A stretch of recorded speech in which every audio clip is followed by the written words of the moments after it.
Chapter 1561. Arbor nodded, thinking that since she didn't know them and they were so agitated just now, she might have thought that the rotting corpses hanging on the railings were all their brothers and sisters. She knew it. They were both in the lower star sector, and Seacone Planet wasn't inferior to Cun Planet in any way. Why were they able to send so many people while her Seacone Planet couldn't? Actually, only Bai Xia, Bai Zhe, and Ji Feng had come from Seacone Planet to the 6 prefectures continent. On the other hand, besides the 7 people from the Hidden Night Pavilion led by Yu Xiao, Qiao Mu's group also included Situ, Yi, Liang Qingqing, Bailey Shi, Wei Nanfeng, and senior sister Doya. More than 10 people going to the 6 prefectures together was something that had never happened before. Thinking of Situ, Yi, and the others, Arbor stopped in her tracks. Actually, I still have a few dawdling companions who haven't arrived yet. I'm not sure if we should continue waiting for them here. There's no need for that. Bai Xia shook her head. When we passed through the white fog maze, many of us were trapped inside for half a month. The 6 prefectures test is that we must pass through the maze within 15 days. Otherwise, we'll be sent back to the original star sector. Is that so? Qiao Mu gazed at the white fog in bewilderment. Then do you know how long it took you to pass through that white fog barrier? About 8 days, Baizha said firmly. Baizha said firmly. Even with my intelligence, it took me about 8 or 9 days to get out because it was too difficult to find the exit. Oh, right. Miss Qiao, how long did you spend in there? Arbor was speechless. She really didn't want to say it out loud. She didn't seem to have spent more than 4 hours from climbing the ladder to passing through the maze. It's fine. I was also in the maze and was circled around for 9 days before I came out. Bai Xia thought that Arbor was upset because he spent more time circling around than them. She quickly comforted him. Little girl, why don't you come with us to Jilu City first? If your companions didn't get sent back, they'll definitely head to the nearest city. You can meet them there then. That's right. If we wait, it'll take too long, and we can't be sure when they'll come out. If they don't come out after the time limit, they'll be sent back. It's not worth it for you to wait here like an idiot. Qiao Mu thought that this made sense, so she nodded at Bai Xia and decided to head to Jilu City first. The group of 4 walked out of the simple and crude spectator stance. Qiao Mu turned around to look at the middle-aged man who had died with remaining grievances beside the collapsed fighting stage. She smirked and said, I didn't expect such a simple place to make so much money. The people of the 6 prefectures really love to fight. They can fight anywhere. Even if they build a small Jilu city, they can still fight. Miss Qiao, the Thunderclap Plains is just outside of the arena. Estes. We have to get there before nightfall, Baizha interrupted. Otherwise, the consequences will be unimaginable. The 4 of them walked out of the spectator area and arrived at a temporary market. Chapter 1562. They hadn't even taken 2 steps when they were surrounded by a group of men and women with smiles on their faces. Looking at their attire, they should be locals. They were wearing colorful striped clothes and were all smiling like flowers. The way they looked at them was as if they were looking at fat sheep. Yo, guess from afar. Looking at your appearances, you should be very powerful people. Nonsense, go away. Looking at the attire of these young men and women, they are definitely not ordinary people. Otherwise, they wouldn't be able to come down from the arena and pass by our market unscathed. A fat Annie squeezed through the crowd. She used her huge body to squeeze through the crowd. She grinned and waved at Arbor's group of 4. She asked eagerly, Young lads and young ladies, where are you going? Are you going to the nearest city, Jilu City? Do you need me to lead the way? The guide fee is very cheap. Just 5 spirit coins will do. Damn, fat mom, why don't you go rob a bank? Isn't that so? Scram. Young lady, don't listen to her. I will bring you to Jilu City. Just 3 spirit coins will do. Two spirit coins. Arbor, Bai Xia, and the rest looked at each other. Why did they feel that the group of people in front of them was like a brothel owner who was trying to get business from everywhere? 1 spirit coin. Give me 1 spirit coin, and I will bring you to Jilu City. I guarantee that you will reach there on time before the sky turns dark. There will definitely not be any problems.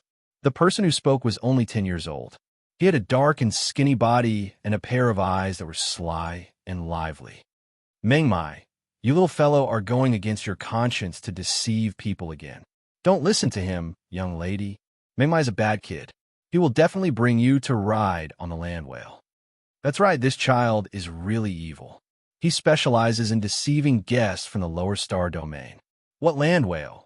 Arbor asked curiously. Land whale is a vehicle that is similar to a carriage. It can hold about 30 people at one time.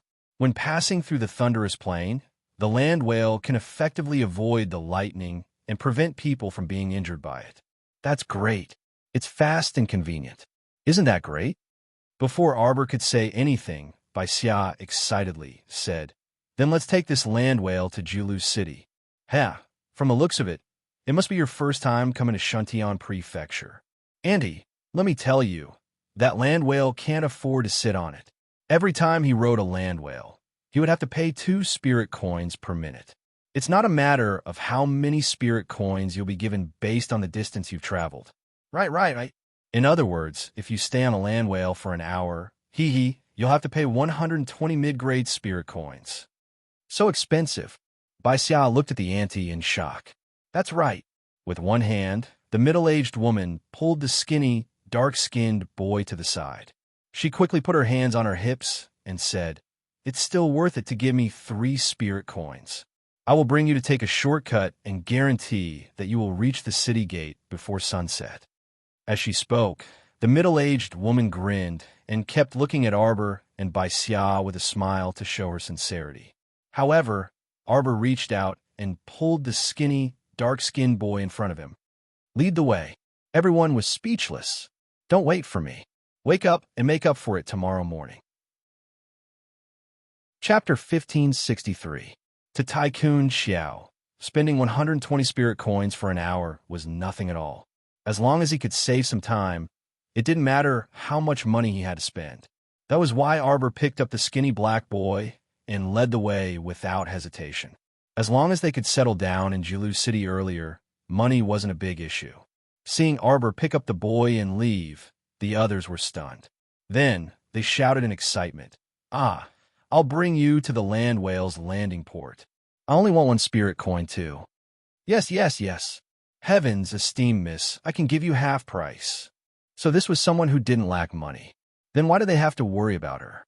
Xiao Mu turned a deaf ear to the motley clamor of people vying for business. She directly picked up that dark and skinny boy and went far away. The boy, on the other hand, looked up at Arbor nervously when he heard the crowd's clamor. He was afraid that she would abandon him and let the guy who offered half a spirit coin lead the way for them. Bai Xia and the other 2 from Siyuan hurried to catch up. When they were some distance away, they wiped their sweat and shouted, These people are too enthusiastic. They were willing to go to such lengths for 1 spirit coin? Wasn't this a little too exaggerated? They're all ordinary people. 1 spirit coin can be exchanged for 1 to 2 days' worth of food, the skinny black boy said softly. Bai Xia was stunned. Then, she looked at the boy sympathetically. Are those flying, rotting monsters everywhere here? Otherwise, the prices wouldn't be so high. On Siyuan Star, 1 spirit coin could be exchanged for 100 mystic coins and could buy a lot of resources. It wasn't just 1 or 2 days' worth of food. Bai Xia and her brother, Bai Zhe, couldn't help but shudder when they thought of those ghastly things in front of the arena. They saw with their own eyes a noble lady from another star field being viciously torn apart by a rotting, flying monster. The scene was bloody and terrifying. These things wouldn't show mercy just because you were a prince, princess, or a lady. They looked barbaric and were extremely mobile. Their small eyes emitted a red glow, which made people shudder when they looked at them. Arbor turned his head to look at Bai Xia. He blinked and asked, Don't tell me you don't have such things on Siyuan? No. The 3 of them said in unison, the brothers and sisters from the other star fields who entered Shuntian Prefecture on the same day as us. It seems that only 1 star field said that they had seen this kind of thing before. Bai Zhe quickly interjected, but they didn't expect the things in front of the Shuntian Hall's arena to be so powerful. They said that these things seemed to have evolved a lot compared to the ones in their homeworld. Actually, we don't know what they mean. Bai Xia frowned and said, Miss Xiao, could it be that there are also such monsters in your star field? Xiaomu nodded and lamented inwardly. It seems that Heavenly Fate is not developing his great zombie undertaking in every lower star domain. Instead, he chose a part to develop. Seacone Planet was one of the planets that had been affected. Siyuan Planet, where Xia was located, had yet to be affected. But this didn't guarantee that Siyuan Planet wouldn't have a corpse puppet outbreak in the future. Perhaps Tianyun's evil hand had already reached out to that ignorant star field, and a disaster was waiting for them in the future. Chapter 1564. These rotting things that can walk are called corpse puppets. Perhaps they will appear in your star field in the future, Arbor said indifferently. Just because they don't appear now doesn't mean they won't appear in the future. These things are indestructible.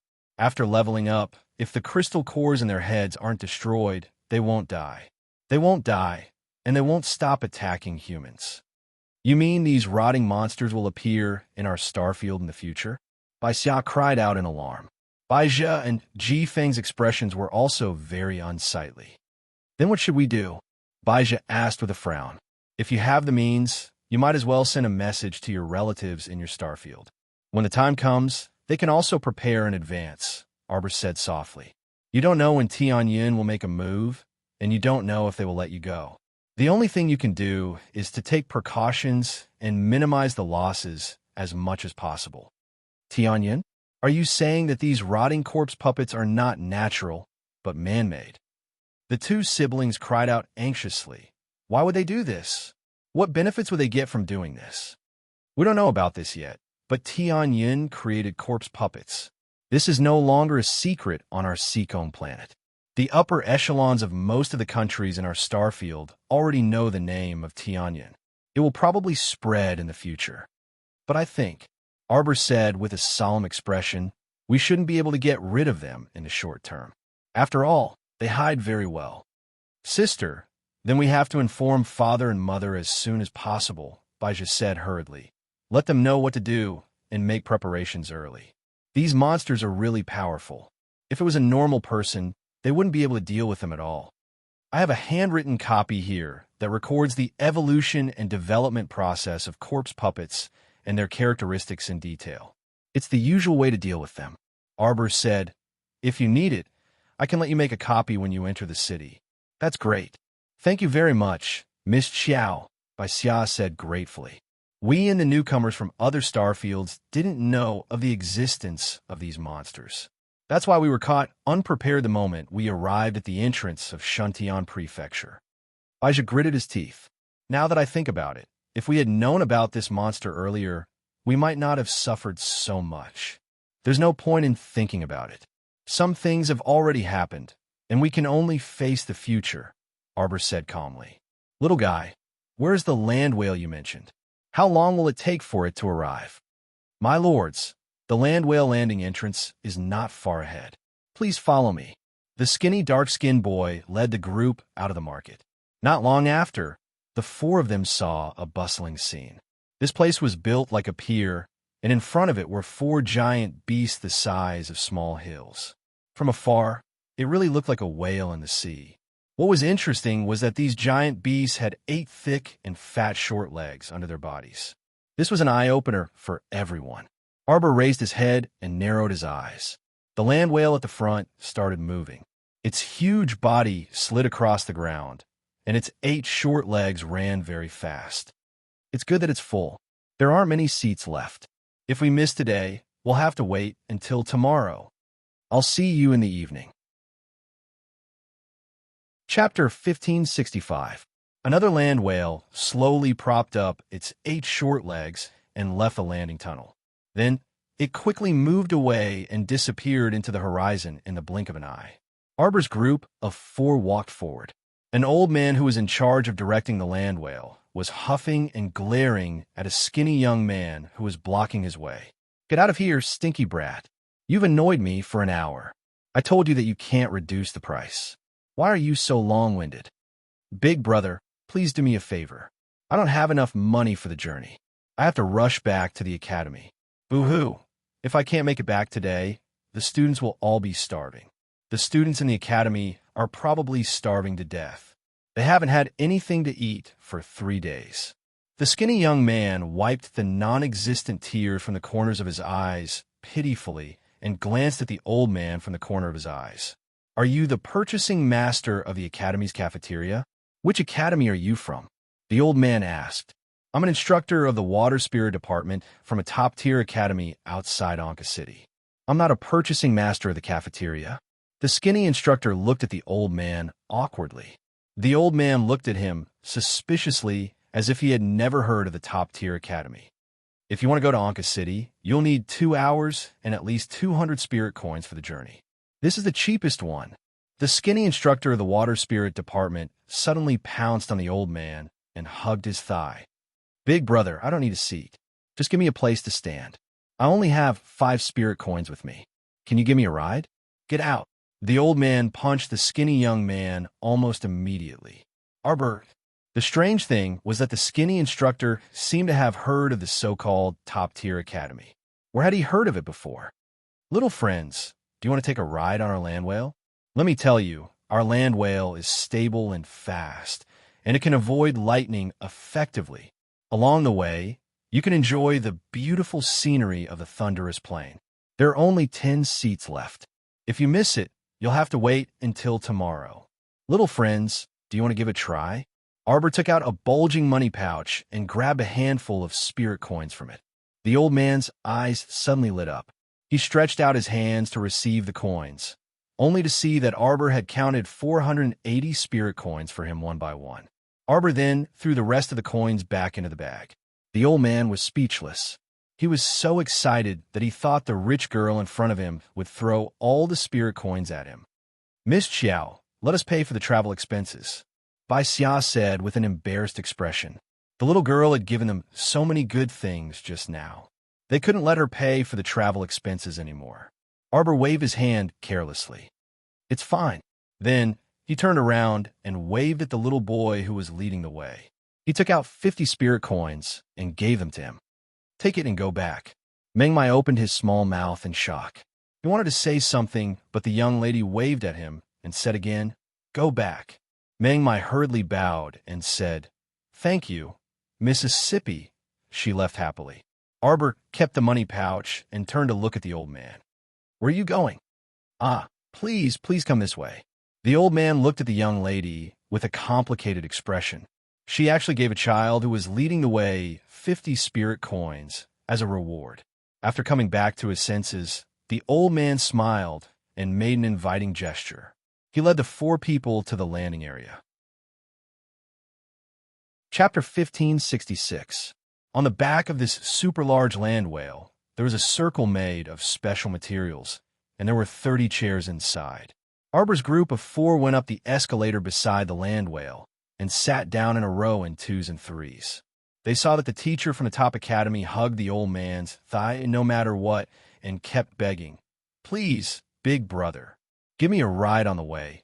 It's fine even if I don't have a seat. Get lost. The old man angrily wanted to shake off that teacher, but that guy was like a piece of plaster, sticking to his arm, and he couldn't shake him off. Arbor looked sideways and was slightly speechless. This tutor was so thick-skinned that he wanted to use 5 spirit coins to exchange for a ride with someone else. If this precedent was set, there would definitely be many thick-skinned people who would beg the old man to give them a ride. It was obvious that the old man would definitely not agree. Otherwise, how would he do his business in the future? Little brother, I beg you to let me go. The old man helplessly pulled that teacher away and waved his hand. The price of a land whale is set by the town guards. I also beg you, little brother, this is not something I could decide. What kind of joke was this? He finally took over such a lucrative job from the Shuntian Prefecture's prefecture master. Of course, he couldn't mess things up. This price was not high at all. Apart from the cost of renting these land whales and feeding them, he still needed to hand over half of the income to the main prefecture. In the end, he calculated that there was not much income left. It was already good enough that he could have 10 or 20% of the income. Therefore, that damn teacher, when he said that he would give him a ride for 5 spirit coins, he wished he could slap him to death. Big brother, please reconsider. The short teacher cried out pitifully. The old man couldn't bear it anymore and turned back to roar at him. Get lost now in the same way you came in the first place. Put up lanterns and decorations and get lost. That full of energy word, get lost, shocked the guests on the back of the land whale, and they all looked at the old man in shock. I was miserable when I came in the first place. When I crossed the thunderous plain by myself, I was struck by lightning and was in a terrible state. The corners of Bai Xia's mouth twitched. She looked speechlessly at the shameless instructor. Was he really a teacher of some academy? However, he had never heard of a top-notch academy. I've only heard of Shuntian Prefecture's 4 great academies: Sun, Moon, Star, and Chun. Bai Xia said in a small voice. I've never heard of any top academies. I seem to have heard of it somewhere before. The little fellow muttered to himself. Ah, is that so? White Cloud was stunned. She turned to look at Arbor and asked, Where have I heard of it? No. Arbor wanted to say, I don't remember, but his eyes suddenly fell on the green pine and cypress jade bracelet on his left wrist. A thought suddenly flashed through his mind. Top Academy? A top-notch academy? Could it be the top academy that Murong Sun mentioned? Arbor turned to look at the rascally short teacher. He couldn't associate it with the top academy Murong Sun mentioned. Chapter 1567. Could it be the top-notch academy that Murong Sun mentioned in her letter? Arbor had a question mark on this academy in his mind. No matter how he looked at it, he felt like that instructor was a scoundrel. What kind of students could this kind of instructor teach? While he was pondering, a group of 7 people quickly arrived in front of the land whale under the lead of a fat auntie. The leader waved at the elderly person in charge and said, 7 seats. Thank you. Bai Shuang whispered to Arbor. From the looks of it, they seemed to have just come out of the lower star domain's passageway. Fuck, the other party's luck was just that good. They only came out of the passageway after they painstakingly dealt with the zombies in the arena. They did not need to fight to the death against those ugly zombies like they did. Bai Xia's gaze roamed over those 7 people. There were 5 men and 2 women in the group. 2 of them had outstanding looks, and the man who spoke was rather handsome. The other was a woman who was in the center like the moon, surrounded by a myriad of stars. Her beautiful eyes were brimming with pride as she swept her gaze over everyone. Her expression was like that of a lofty queen patrolling the grounds. When her gaze landed on Arbor, the woman's gaze clearly turned sluggish, and her eyes seemed to be dyed with a trace of disbelief. There was actually such an exquisite and luxurious person in this world who was like a jade carving. The woman lamented in her heart, and her scrutinizing gaze roamed back and forth over Arbor's body. There was a faint trace of displeasure in her expression. Her skin was so delicate that it could be broken with a blow, and her facial features were peerlessly exquisite. She could not pick out any flaws at all. This caused a trace of discomfort to sweep through the woman's heart. In their star domain, she had always been known as the star domain's #1 beauty. She did not expect to meet a girl who was even more attractive than her on the first day she came to Shuntian Prefecture. This caused her to be extremely displeased. The leader did not notice the woman's abnormal mood. At this time, he had already walked up to the elderly person and asked again in a clear voice, Uncle, we need 7 seats. Thank you. The old man awkwardly looked at the seat beside him, then turned to look at the 7 men and women. Sorry, as you can see, there are only 6 seats left. 6? Then let them give up 1. The one who spoke was a woman with an ordinary appearance. She glanced at Xiao Mu and the others who were sitting on the side as she spoke aloofly. Bai Xia saw their gazes fall on her and Arbor and curled her lips in boredom. Baija couldn't help but ask coldly, Manager, didn't you say that we can leave as soon as all the seats are taken? What are you waiting for? Our time is very precious. The old man smiled apologetically. We're about to leave. Everyone, please get ready. This young master. I only have 6 seats here. Look, do you want to buy 6 tickets? Or you can leave tomorrow. Tomorrow? The #1 beauty of the star field screamed indignantly. I don't want to stay in this damn place for even 1 more day. He had to leave immediately. I want to go to the city. The closest city to here is Jilu City. Mister, we're heading there. I'll have to trouble you to arrange the seats. It doesn't matter if we have to pay a little more. The leader of the group was polite in both his words and the way he conducted himself. Chapter 1568. It was just that the few teammates behind him looked a bit arrogant. Especially that ordinary-looking girl. After looking around, she pointed at the short instructor from the top academy and said, "You, give up your seat. How about I give you double the price?" The short instructor hesitated for a second and then pretended to shake his head. "That won't do. I'm in a hurry to go back and cook for my students. They're starving to death." Arbor really wanted to ask this instructor, "Do you have a seat? How can you continue with such a coherent sentence?" The ordinary-looking girl took out a bulging money bag and casually threw it to the short instructor. "There are 500 spirit coins here. Give up your seat to us." "Okay." The short instructor replied in an unusually loud voice and then waved his paw at the old man. "Big brother, then I'll go first. Actually, it's nothing to be struck by lightning all the way. It's healthier to be struck by lightning. It's pretty good." After the instructor finished speaking, he jumped off the land whale without looking back and really rushed towards the thunderous plain alone. Soon, everyone heard the sound of thunder not far away. It seemed that the instructor had activated the heavenly thunder mode after entering the thunderous plain, but Arbor only felt that the heavenly thunder was rolling. That guy looked unreliable and greedy. It seemed that he was very different from the instructor from the top academy in her mind. The instructor from the top academy in the little girl's mind had a sage-like demeanor with one hand behind his back. He stood on the blazing lava mountain range and looked up at the night sky dotted with cold stars. But this cheating instructor in front of her seemed to be completely different from that lofty image. He was just a swindler. "Okay, we have 7 seats now." The ordinary-looking girl turned her head and roared at the old man who was stunned on the spot. "Arrange the seats. Why are you standing there in a daze?" The old man was probably so angry that his lips were trembling. He calmed down and said in a low voice, "Miss, you just gave that instructor from the top academy a big bag of spirit coins, but it's completely useless. He's a swindler. He didn't buy a seat at all. You gave him money, but what can he do?" The ordinary-looking girl was dumbfounded.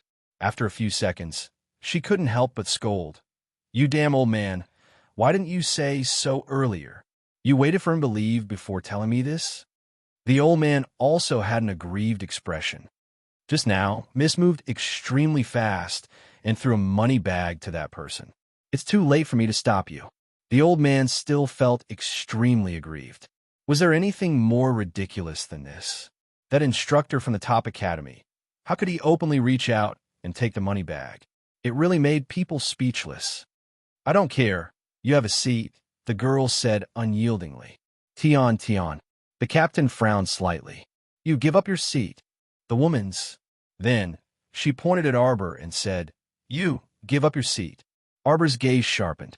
Before she could react, the 7-person team's leader quickly reached out and stopped the girl. He nodded at Arbor and said, "I'm sorry, little girl. It's my team member who acted abruptly. I'm going to sleep. I'll make up for it tomorrow morning." Chapter 1569. If you know that your team members are unreliable, then you should take good care of them. Don't let them go around biting people. Bai Xia rolled her eyes in annoyance. The leader of the 7-man team, Su Hao, cupped his hands apologetically at Bai Xia and the others. He then turned to the ordinary-looking woman and said, "Fourth princess, how about we set off together tomorrow?" That's right. The old man heaved a sigh of relief and smiled. "As long as you make an appointment, there will definitely be seats available tomorrow." "No way." Fourth Princess Lu Tian said angrily. "Why should I go tomorrow?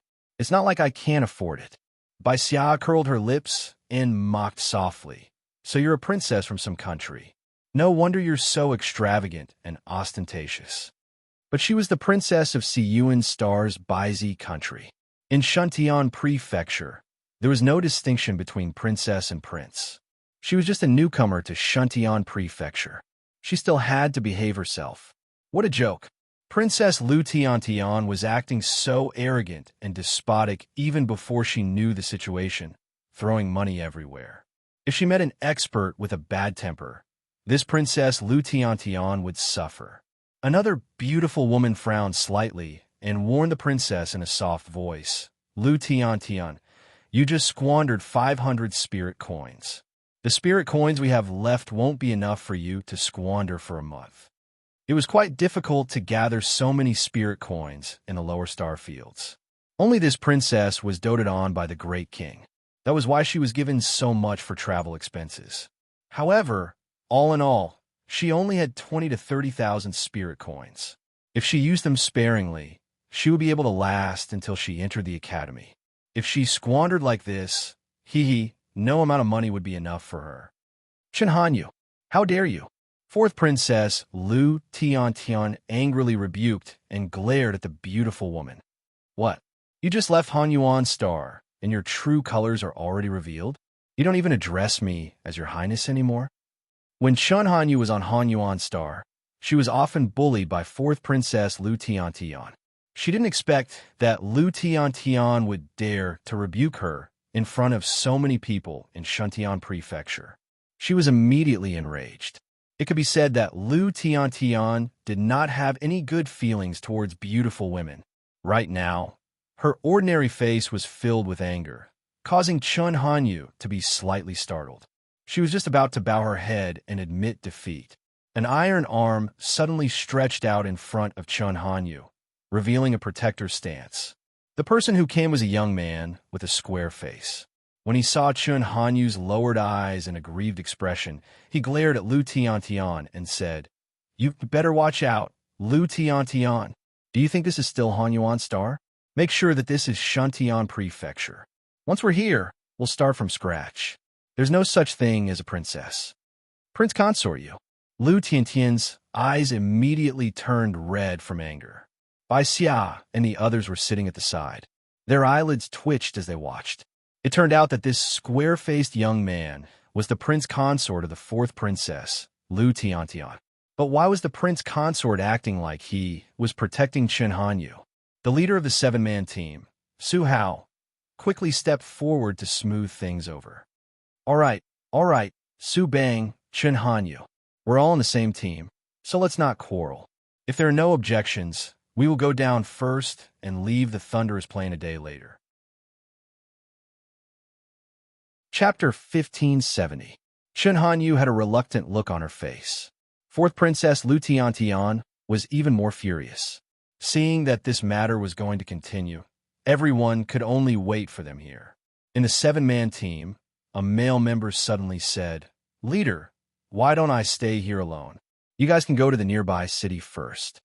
When the elder heard this, he hurriedly nodded and said, That's good. Su Hao hesitated for a moment. "Will you be okay going alone?" The male member smiled and shook his head. "What problem can there be? Leader, don't worry. I'll just meet you guys at Julu City a day later." The princess's husband and Miss Chan and the team were so difficult to deal with. There was no need to make things difficult for the leader alone, the male member thought. Su Hao patted the male member's shoulder and left him a small bag of spirit coins. "Then be careful. We'll wait for you at the city gate tomorrow." Okay. The elder hurriedly invited Su Hao and the rest to sit down. When he walked down from the land whale, he instructed everyone to sit down later. Don't get up and look around. Otherwise, you'll be jolted down by the land whale. With that, he got off the land whale. It was the first time for most of the people here to ride such a large mount. There was a trace of curiosity on their faces, and they were a little excited. Suddenly, the land whale jolted slightly. Everyone gasped and hurriedly grabbed onto the armchairs on both sides. The view in front of them slowly widened. The land whale began to draw a long tunnel and quickly ran towards the thunderous plain. Xiaomu stuck out her small head and looked left and right. There was a vast plain in front of him. He couldn't see the end of it. "This land whale is too stable." Bai Xia smiled and said, "It's not bumpy at all. I heard that the thunderous plain is more than 100 miles long, and there isn't a single flying beast in the sky. Of course, you'll know when you reach the center of the thunderous plain. There are crisscrossing lightning. If a flying beast goes there rashly, it will definitely be struck into pieces." The thunderous plains stretched as far as the eye could see. Everyone could only see a small half of the red sun on the distant horizon. Only a shallow outline could be seen. At this time, it was already dusk. At this speed, they would definitely reach Julu City before nightfall. We've entered the thunderous area. Everyone, be careful. A worker sitting cross-legged on the land whale's head reminded them faintly. Everyone only heard a loud rumbling sound. Sure enough, a bolt of lightning accompanied by purple-red lightning struck the thunderclap plains. Everyone felt that the lightning bolt was only a hair's breadth away from the land whale's head. They were all secretly shocked. The land whale, on the other hand, was like a lightning rod. It leaped forward and shuttled through the lightning bolts. Even if a small part of the lightning bolts landed on its body, it did not seem to feel anything due to its thick skin. Bai Xia broke out in a cold sweat. She only relaxed after watching it run for a while. She turned to look at the expressionless little stoic and said, "This land whale should be a veteran of the thunderous plains, so there shouldn't be any problems." Xiaomu nodded. Her large eyes curiously looked left and right as she watched the bolts of lightning pounce on the ground with frightening might. Why are there so many lightning bolts here? Hey, quickly look. Isn't there a person in front? Catching up on yesterday's 2 chapters. Chapter 1571. Baiji's shout attracted everyone's attention. Suddenly, everyone was struck by lightning, charred on the outside and tender on the inside. At the far end of the thunderous plains horizon, a short man was racing with lightning. With a roll, he quickly dodged a bolt of lightning. Then he suddenly jumped up. His movements were vigorous and brave. He rolled again and rolled again. Roll, roll, roll. Roll. That Arbor looked at this funny instructor and couldn't help but twitch his mouth. Bai Xia couldn't hold it anymore. She slapped her thigh and laughed. Oh my God, am I seeing things? At this moment, more than half of the 30 passengers on the land whale were laughing too. You're not seeing things. Ji Feng held back his laughter and said, that instructor is being struck by lightning. Strictly speaking, that idiotic teacher from the water spirit faculty was pretty good. However, his appearance was extremely shocking. Look, he has a spiritual armor helmet on his head. Since he can generate spiritual armor, it means that this instructor's cultivation level is quite high. Yeah, I heard that only those who can sense spiritual essence at least at level 5 and above can generate partial spiritual armor. Arbor's gaze stopped on the funny instructor's head. He saw that he was wearing a blue big helmet on his head. It wasn't really a helmet because its shape was too weird. It looked like a big wooden bowl that monks used to beg alms was upside down on his head. When the lightning struck, it went straight for the wooden bowl on his head. Crack! The lightning struck down together with the lightning. The short instructor nimbly rolled on the ground and ran forward with the wooden bowl spiritual armor on his head. Crack! Crack! Crack! Thunderclaps fell one after another. The short man dodged dozens of lightning bolts, but there were still a few that struck his head. Thus, when a bolt of lightning as thick as the mouth of a bowl came crashing down with a boom, the spiritual armor that the short instructor was wearing was unfortunately smashed into pieces. Everyone saw that the hair on his head was sizzling and smoking. When he turned around, his face was charred black. He put one hand on his waist and pointed at the sky, cursing, "That's enough." Boom! The thunderous plane didn't care whether he was cursing or not. Another lightning bolt struck down. The short instructor pulled back his legs and rolled on the ground like a gourd, rolling to the front. Seeing this, Bai Xia's mouth twitched. I think this instructor rolled all the way across the thunderous plain. Xiaomu looked at this unreliable water spirit faculty instructor from a top-notch academy and made a decision in her mind. She wouldn't search for this top-notch academy for the time being. She would wait for Situ, Yi, and the others to rendezvous in Julu City before making further plans. With such an unreliable instructor, he felt that this school wasn't that great. The land whale ran past the tutor steadily. A certain instructor who was being struck by lightning turned his head and saw land whale's huge body. He hurriedly tried to catch up to land whale. Hey, young people, can you give me a hand? Hey, oi. Lu Daijing ran very fast. Within a short moment, he had already disappeared from Jihao's side. The instructor felt his heart ache. He raised his hand and touched his chest. He said sadly, "Heavens, these young people don't know how to respect their teachers. How dare they treat me like this?" Seeing that another bolt of lightning was about to strike down, the instructor hurriedly ran forward. Chapter 1572. At dusk, the group arrived at the gate of Julu City. The city was huge. The walls were built with huge beige rocks. The city gate alone was hundreds of feet high. The people standing under the city gate looked very small.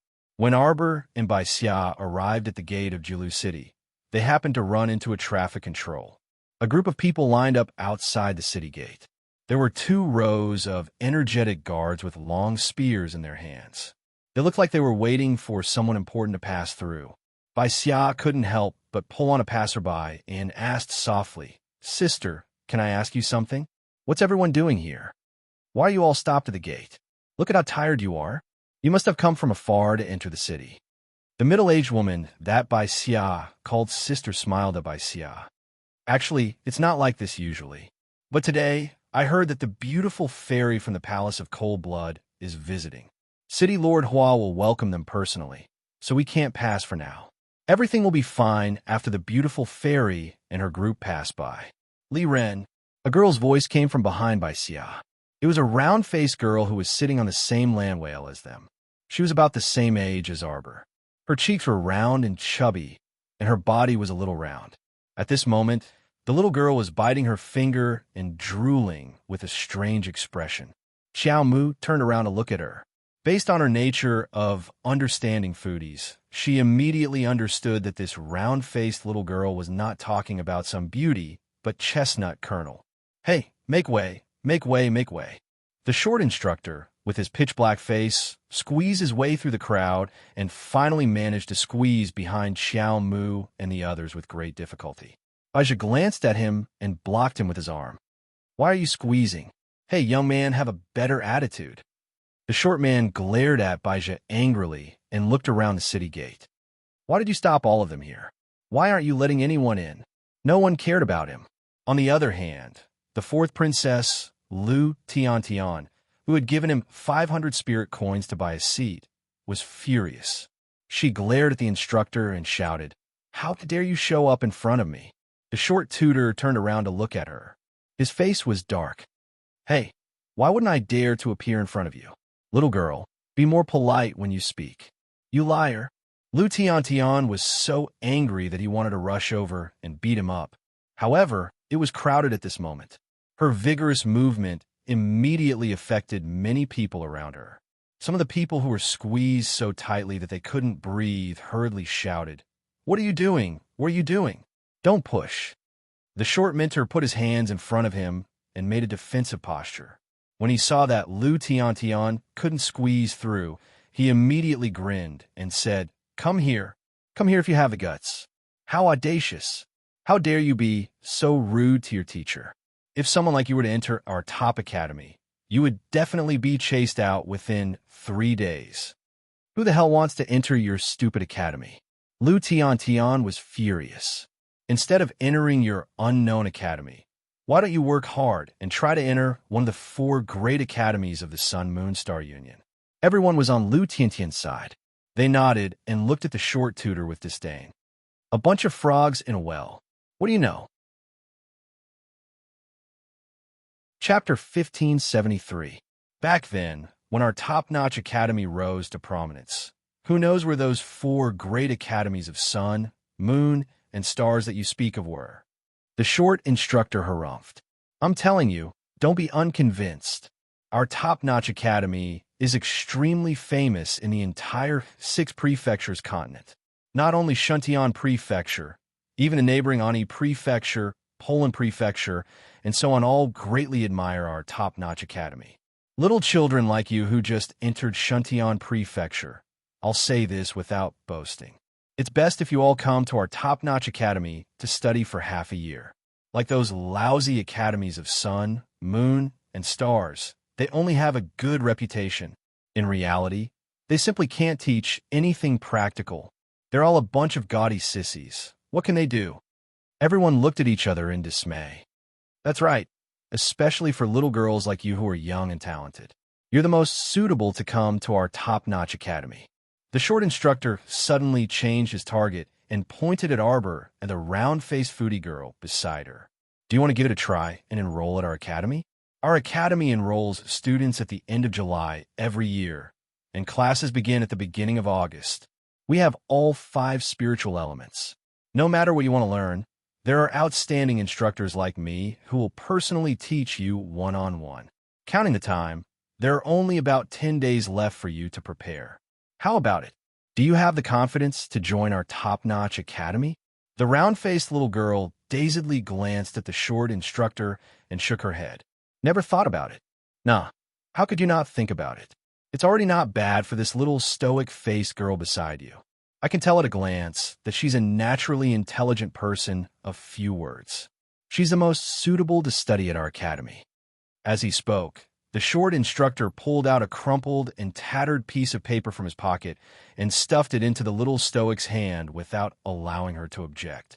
A smile comparable to a blooming chrysanthemum on his pitch-black face. "The test is on July 28th. As long as you pass our academy's test, you'll be able to smoothly join our top-notch academy. Little girl, I have high hopes for you. You can do it." Bai Xia was stupefied as she listened on the side. She didn't understand. It was clearly Lu Tian who wanted to settle scores with the short instructor in the beginning. How did it become the short instructor accepting Miss Xiao as a student and entering some top-notch academy in the end? Wasn't the jump a little too big? Arbor was expressionless. He lowered his head and looked at the crumpled paper in his hand. He reached out his small hand and slapped the paper on the short mentor's face. Not interested. Everyone was speechless. The short mentor looked at her with a pained expression and said, "Little fellow, think about it again. I am Zhou Danjin, an instructor of the Water Spirit faculty in a top academy." The brat was about to continue talking when he heard a cheer coming from the city gate. "Beautiful fairy is here." The loud cheers of the poor immediately interrupted the short man's words. Everyone pushed each other and squeezed forward curiously, wanting to see what this beautiful fairy from the Palace of Cold Blood looked like. A long-haired cow with snow-white hooves was pulling a chariot made of black gold towards the main gate of Jilu City. The city gates opened, and the city lord, Hua Qingyu, personally came out to welcome them. His snow-white robe made him look as noble as an orchid tree. Chapter 1574. The carriage stopped at the city gate. Hua Qingyu smiled and walked forward. He cupped his hands and bowed. "The beautiful fairy from the Palace of Cold Blood has graced us with your presence." Hua Qingyu greets the beautiful fairy. There was no movement in the carriage for a moment. Suddenly, a fragrant wind blew in their faces. A snow-white figure shot out of the carriage like lightning. Her long robe fluttered across the roof of the carriage. Everyone focused their eyes and saw a woman in snow-white clothes. She was sitting cross-legged on the roof of the carriage. Her face was full of solemnity and solemnity. Bai Xia and Arbor only felt that the beautiful fairy in front of them purposely made herself look ethereal. She was really pretentious. What kind of fairy is this? Even the city lord has to come out to welcome her? Bai Xia couldn't help but mutter softly. The middle-aged woman who spoke earlier suddenly rolled her eyes. "What do you know? The wife of the current city lord of Shuntian Prefecture is the palace master of the Palace of Cold Blood. There are 5 fairies under the city lord's wife. This beautiful fairy is one of them. Her cultivation has reached level 7 spiritual master. She is very powerful. The Palace of Cold Blood comes once every 3 months. In the middle of the month, the city lord will order them to distribute cultivation resources. These things are related to the future of the city. Of course, they can't be careless. Among the resources, there are materials, spiritual medicine, cultivation methods, and everything else. If you have a good relationship with the fairies of the Palace of Cold Blood, you might be able to open a back door and get more benefits. No wonder City Lord Hua is acting like this." Bai Xia heard this and cast a curious look at the beautiful fairy. Her gaze moved back and forth on her face. However, the beautiful fairy suddenly glanced back in Bai Xia's direction. This cold glance made Bai Xia's heart skip a beat, and she couldn't help but be shocked. She stared at me so rudely. "We're the city guards. Go. Gouge your eyes out for this fairy." Bai Xia's eyes widened. She couldn't believe what she heard. What kind of fairy was this? How could she be so vicious? She just looked at her curiously and ordered the city guards to dig her eyes out. Who was she to not allow others to look at her? 2 afterimages came over. The 2 town guards looked cold and arrogant. They were about to subdue Bai Xia. "Sister." Baizhu was shocked and immediately attacked the 2 guards at the same time with G-Foam. The 2 profound energies forced the mansion guard to take a few steps back. The crowd that was almost affected immediately let out a burst of screams. "You're all courting death." The beautiful fairy leisurely sat on the roof of the carriage, her beautiful eyes shooting out a cold light. She waved her wide white sleeves, and 2 streams of yellow light shot out from them, heading straight for Baizhu and G-Foam. Bang! A faint sound vibrated in the air.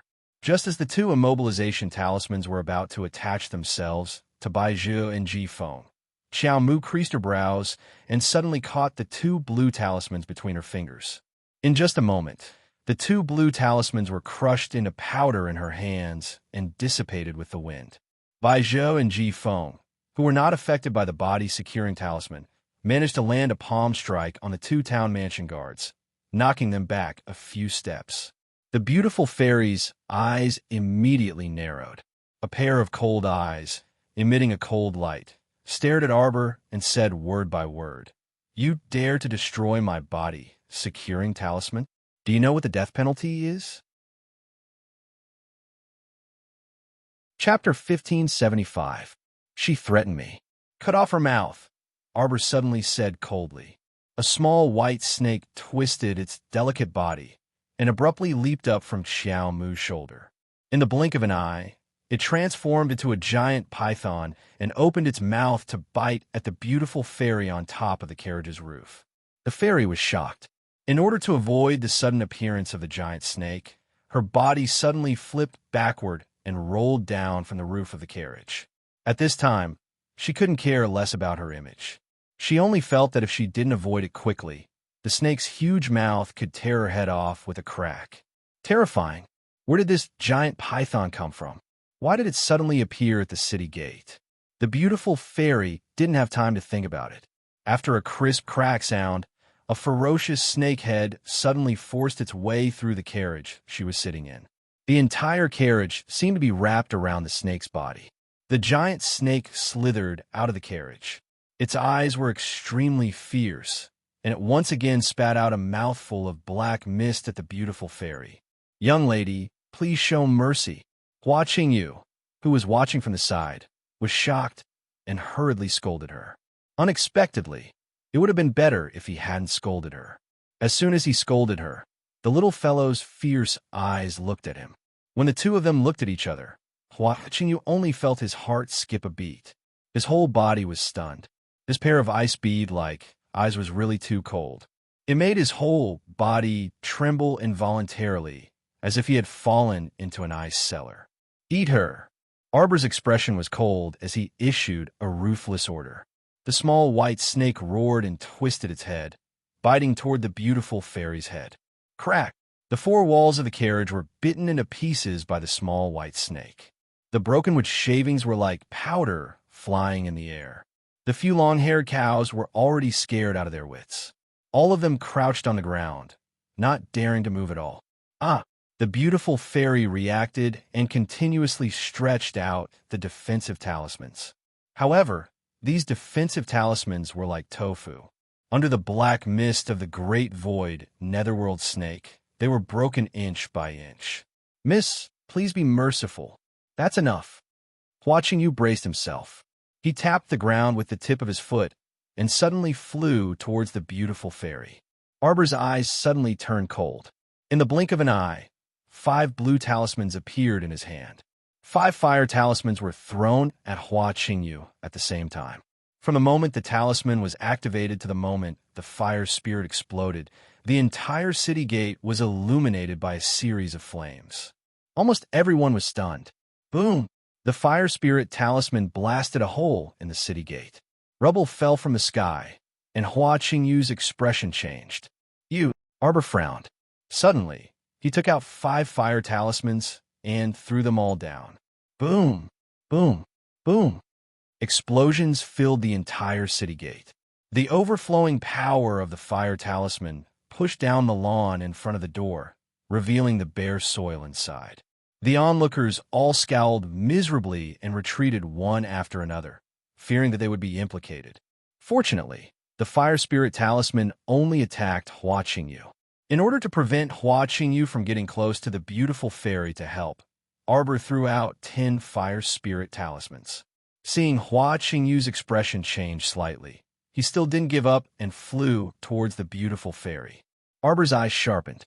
He suddenly took out a handful of 50 fire spirit talismans. Chapter 1576. Hua Qingyu's eyelids kept twitching, and his heart also thumped nonstop. It couldn't be, right? The 50 fire spirit talismans simultaneously flew up and circled around the city gate before flying toward Hua Qingyu. Hua Qingyu's eyebrows could almost squash a fly to death, and he couldn't help but roar, Don't. Please stop, my great aunt. Boom, boom, boom, boom, boom. Everyone was stupefied. The violent and explosive sound rapidly attracted all the cultivators in the city. They all rushed towards the city gate in unison. Everyone had a bad premonition in their hearts. Zombies were attacking the city. Zombies were attacking the city. Cough, cough, cough, cough. Hua Qingyu reached out to brush away the thick smoke in front of him. His face went from shock to numbness, and now calmness. A little girl from the lower star field who looked like she was only 14 or 15 years old was so extravagant. She casually threw out a handful of fire spirit talismans, and her net worth could easily surpass that of a city lord like him. How could he endure this? The little stoic glanced coldly at City Lord Hua and suddenly raised her hand. Just as City Lord Hua's eyelids twitched wildly, she abruptly fished out a large handful of fire spirit talismans. City Lord Hua glanced over, and he basically couldn't count how many talismans there were. Don't move. City Lord Hua suddenly screamed with a black face. Calm down, my great aunt, calm down. I won't move, and you also won't move if I don't move. City Lord Hua's originally handsome face was blackened by the smoke emitted from the explosion of the fire spirit talismans in front of him. At the same time, without City Lord Hua's obstruction and help, the little white snake's tail suddenly coiled around the beautiful fairy. Without a second word, it slapped her face down onto the ground. Hua Qingyu only felt his teeth ache and balls ache when he saw the large snake coiling the beautiful fairy up from the shallow pit. He hastily glanced at her and then silently mourned for her in his heart.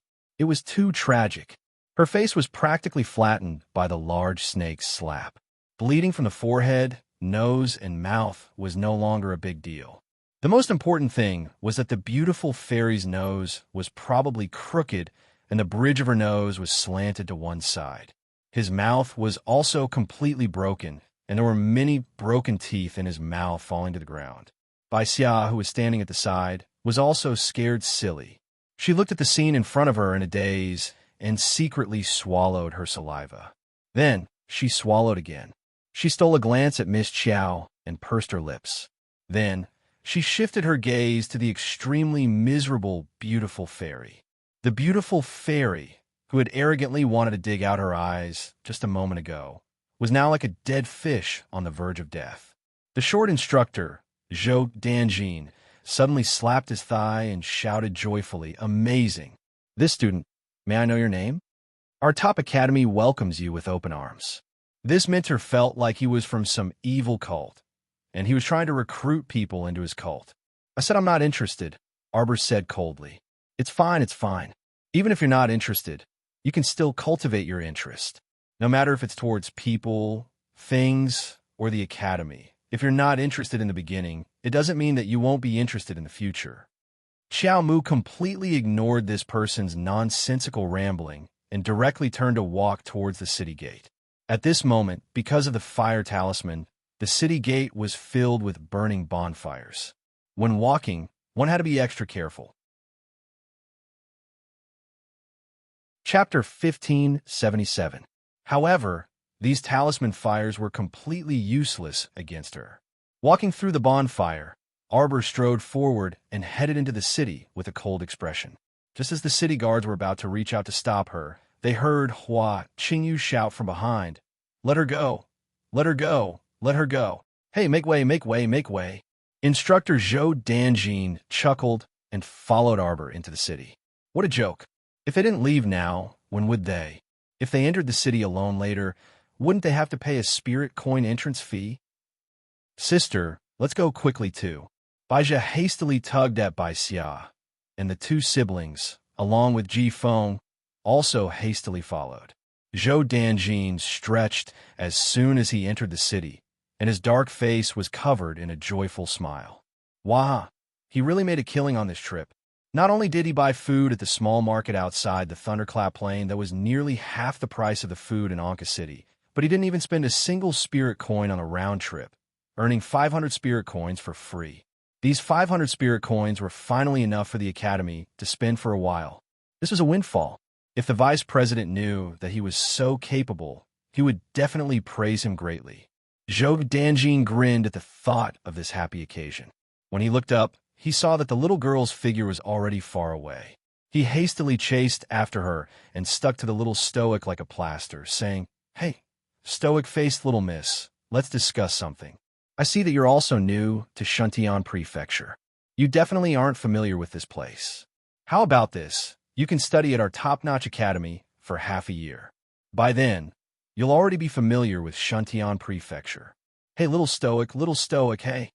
Before Zhou Danjin could finish speaking, he saw a green vine shoot out of the little girl's hand and wrap around the roof with a whoosh. With a slight push of her wrist, her body lightened, and she immediately rose from the ground, pulling the green vine to the roof. After 2 leaps, she had completely disappeared. "Miss Qiao." Bai Xia chased after her, but saw that her figure had already disappeared. She involuntarily stomped her feet in frustration and turned to glare at Zhou Danjin.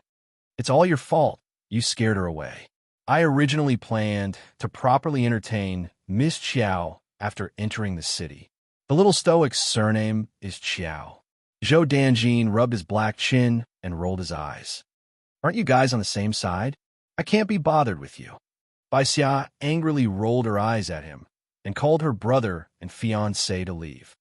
"Young people nowadays all have such bad tempers," Zhou Danjin muttered.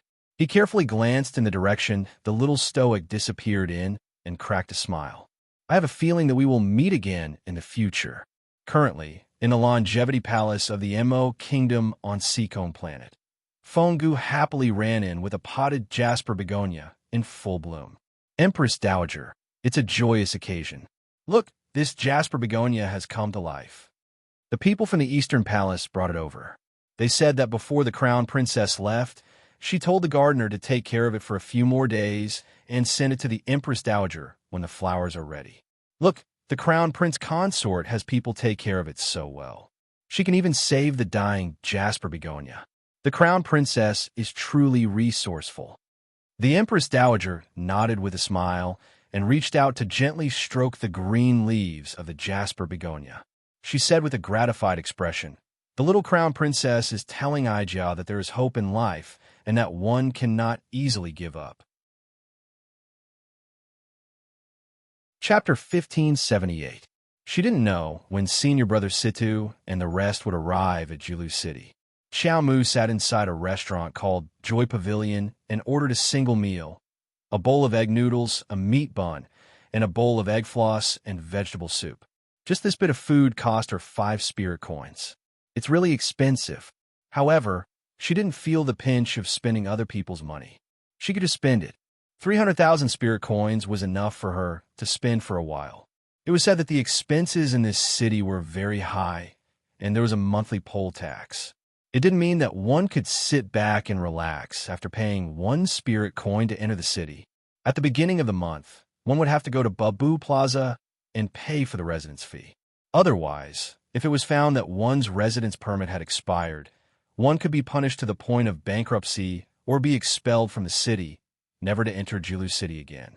The residence fee was 1 spirit coin per month, and one wouldn't be refunded if one didn't stay for a month.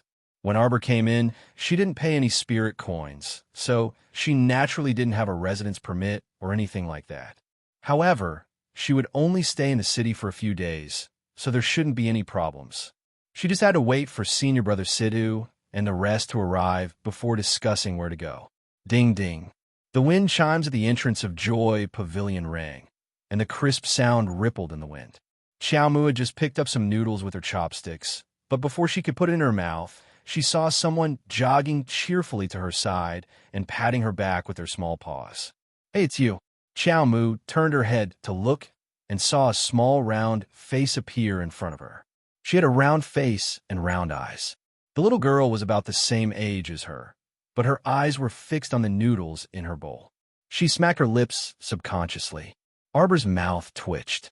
She recognized that this child was the round-faced little girl who rode the land whale with her. "Shopkeeper, another bowl of egg noodles." "Okay, sit down and eat together." Arbor pointed to a seat at the side. No need, no need. I spent 3 months' worth of food on the land whale. I don't have any money to eat for the next 3 months. Arbor's small hand that was holding the chopsticks paused, and he said expressionlessly, "I'll treat you. Sit down." "How can I accept that? How about this? You finish the noodles, and I'll drink the rest of your soup." As the little girl spoke, she saw a snake's head almost buried in the bowl of vegetable soup. Hearing her words, the snake raised its head slightly and glanced at her with its big, watery eyes. Then it quickly lowered its head and used its small, wriggling body to wrap around its soup bowl, sucking all the soup into its mouth. "Arbor," the round-faced girl laughed awkwardly and said, "Ha, ha, your little white snake is so cute." What the hell? A cold-blooded snake actually knew how to drink soup. Then, she seemed to have thought of something, and her little face instantly froze. What cute little white snake? Previously at the city gate, the giant snake had slapped the beautiful fairy into a flat face with its tail. She had seen it with her own eyes. How is she cute? She's not cute at all. She's even a little cruel. "Miss, a bowl of egg noodles is here. It's 3 spirit coins. Miss, please pay first." The shopkeeper was all smiles as he personally ran over to bring the bowl of noodles over. "What? A bowl of egg noodles actually costs 3 spirit coins? Why don't you go rob a bank?" The shopkeeper's face immediately stiffened. "Miss, the store clearly states the price." Chapter 1579. As she spoke, she raised her hand and pointed at the signboard in front of them. It was clearly written on the signboard. A bowl of egg noodles cost 3 spirit coins, a meat bun cost 1 spirit coin, and a bowl of vegetable soup cost 1 spirit coin. If one wanted to eat pure meat noodles, it would cost 5 spirit coins per bowl. "Wow, your shop is so expensive." The round-faced girl could not help but exclaim. "Shopkeeper, take the money." Miss Chow expressionlessly counted 3 spirit coins and gave it to him, sending him away angrily. "Eat." Arbor picked up the bowl of noodles again and started eating. The round-faced girl swallowed a mouthful of saliva. In the end, she could not resist the temptation of the egg noodles. She picked up the bowl with both hands and started eating. "It's so delicious. Hot soup, hot noodles, and freshly fried eggs. It's flavorful and can fill my stomach." Wood, Arbor almost choked on the noodles. She looked up at the round-faced girl and twitched her mouth. "Don't cry."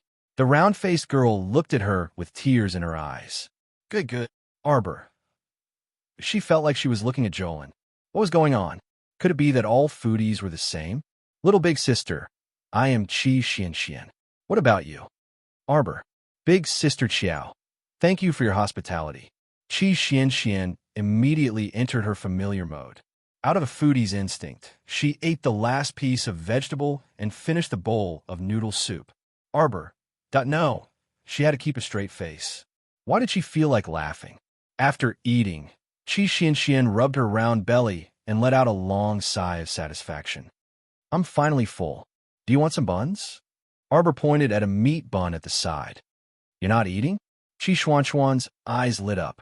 Arbor picked up some noodles with her chopsticks and put it into her mouth. I think I'm full after a bowl of noodles. Then I won't stand on ceremony. Chi Xuan's little paw was just about to reach for the bun when the little white snake curled its tail and rolled the bun over. The little snake's entire body coiled around the bun. It lowered its little head and started eating the meat bun. Arbor. Chi Xuan's eyes widened. You. Chi Xian pointed at the white snake and said you 3 times in a row. Then, she turned to look at Arbor with a strange expression and said, "This snake of yours really can eat anything. Have you ever seen a snake eating a meat bun?" The scene in front of him was simply inexplicably strange. "Oh, just treat it as a human," Arbor said indifferently. He took out the teapot and poured himself a cup of water. He also poured another cup for Chi Xian and the little snake. "If you're not full, I'll order 2 more buns for you." No need. Chi Xian hurriedly waved her small hands and said, "I'm full. You were the one who said that I didn't want to eat the buns. I was afraid that it would go to waste." Arbor coughed lightly and took 2 sips of water from his teacup. "What are your plans for the future?" "I originally wanted to enroll in the Sunlight Academy. Registration for the Sunlight Academy was at the end of July, and enrollment was at the beginning of August. I thought that since everyone is new here, they would usually find an academy to stay in." Chi Xian couldn't help but sniffle when she said this. "But I didn't expect the Sunlight Academy to be so fraudulent. Just the enrollment fee alone is 10 spirit coins, and it still doesn't guarantee admission. Also, after enrolling, you still have to pay 100 spirit coins for a semester. Where do I have the money?" Chapter 1580. Moreover, I heard that the Sunlight Academy's examination is very strict. Even I might not be able to get in. Why waste the registration fee? Chi Xian lowered her head. "I've always heard you guys talk about the 4 great academies of sun, moon, and stars. What exactly are they?" "You don't know?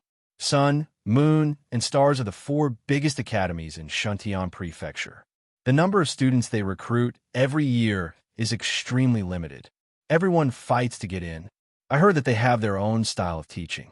After entering the academy, within a year, almost everyone can open their spirit meridians and comprehend one of the 5 spirits." "Oh, what do they teach?" "They teach everyone to comprehend the power of the 5 spirits." Chi Xian looked at Arbor strangely. "When we were in the lower star area, we couldn't comprehend the 5 spirits at all. Our starting point is already much lower than people of the same age in the 6 prefectures. After coming here, if we can't comprehend one of the 5 spirits within a year, we will be forcefully sent back." Arbor was stunned. "Then I saw the entrance of Shantian Prefecture and the small market near the Thunderous Plain. There are also many ordinary people. Could it be that they can send all these ordinary people back to the lower star area?" "Of course not.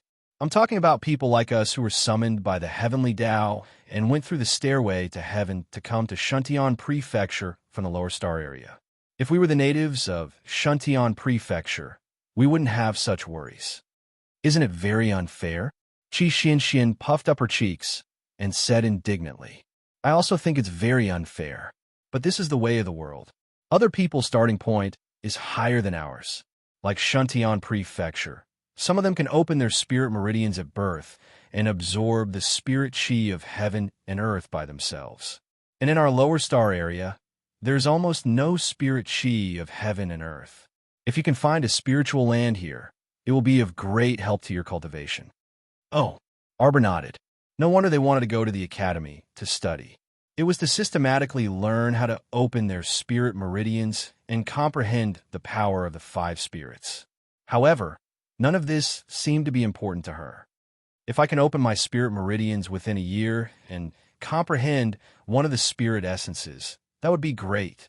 Chi Xian raised her head and let her imagination run wild. At the side, the little white snake had finished eating half of the meat bun. It turned its head and glanced at her, giving her a look of disdain. "Nothing. Chase, please." Within a year, he only wanted to open his spiritual meridians and comprehend one of the 5 spirits. Just like his little master, she was so ambitious. He would definitely look for a spiritual land and break through to become a level 7 spirit master. The little white snake's bragging was about to reach the heavens. Luckily, he didn't say it out loud. Otherwise, Qi Xian would have fainted from shock. Oh, Qi Xian. Strange. Why do I suddenly feel like I can't continue the conversation? Sister Qiao, where are you going? Which academy are you going to? I plan to wait for my senior brothers and the others. Qi Xuanxuan's small face immediately fell. You have companions. I'm the only one from our star field. So, I can't even find a companion. She sighed, her eyes filled with confusion. This was a feeling of uncertainty about her future. Why don't we wait for my senior brothers and the others to come and take the exam for that Sunlight Academy? Okay. Chapter 1581. Qi Xuanxuan's face immediately lit up, and she looked at Arbor with sparkling eyes. She clung onto her arm as if they were close friends and nodded her head repeatedly. Sister Qiao, you're the best. I don't have to wander around by myself anymore. Qi Xian tilted her head with a smile. Wander around, that was an exaggeration. Arbor pulled her hand away and coughed lightly. He pulled a long face and said, I'm 15 years old and was born on the 20th of March. What about you? I'm also 15 years old and was born in February. Then don't call me sister anymore. Okay, I'll call you Xiao Qiao, and you can call me Xian. How's that? Oh, just call me Jojo. Xiao Qiao.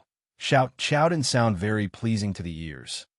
Okay, you're Jojo, and I'm Xian. Okay, that's even better. This girl was so happy that she looked like she was flying just because of title. It was truly hilarious. Arbor pursed his lips and tried his best to keep a straight face. He said solemnly, let's stay at Joy Pavilion tonight. Huh? Stay here. How much does that cost? Shopkeeper, we'll stay here for one night. Okay. Miss, our store is honest with all customers. We only charge 20 spirit coins for one night. What? Before Qi Xian could say anything, the shopkeeper tilted his head and pointed at the price tag on the opposite side. Honest with all customers. The price is clearly stated. Then is tomorrow's breakfast included? Of course not. The shopkeeper turned his head and bared his teeth as he shouted. He stared at Qi Xian and Qi Xian. Fuck, you're dreaming. Tomorrow's breakfast is included? Why don't you say that you'll pay for tomorrow's lunch as well? Arbor took out a money pouch and counted 20 spirit coins for the shopkeeper. He also gave him 2 extra spirit coins. Prepare some hot water. All right. The shopkeeper received the money and answered in a particularly loud voice. This old man liked little girls like the stoic face. They didn't talk much, took money quickly, were nimble, and had a straightforward personality, right? Qi Xian rolled her eyes and exchanged glances with the shopkeeper. Both of them snorted in unison. This shopkeeper is really shady. All right, we'll just stay for one night. My senior martial brother and the others will probably arrive tomorrow. That's great. We can go to the Sunlight Academy to take the test before the 25th. Arbor nodded her little head and reached out her little hand to let the little white snake wrap around her wrist. The little white snake was like a piece of warm jade. Its body was warm. When it was still wrapped around his wrist, it looked like a bracelet. Shopkeeper, on my way here, I saw several talisman shops in your city. Is business good? Of course. Miss, there's something you don't know. An ordinary safety talisman in a talisman shop can be sold for 50 spirit coins. A peace charm. Arbor was slightly startled. Someone bought it? Little girl. You're new here, so you don't know. These days, in our Shantian prefecture, there are only those who complain that talismans are sold too little. There's never been a saying that no one buys them. The peace charm and body-securing talisman are selling very well. Oh, Arbor nodded slightly. The peace charm can seek luck and avoid misfortune. Apart from that, it doesn't seem to have any other special uses. That peace charm is especially effective against ghosts. As long as you wear a middle-grade yellow peace charm, ghosts won't be able to approach you for 24 hours.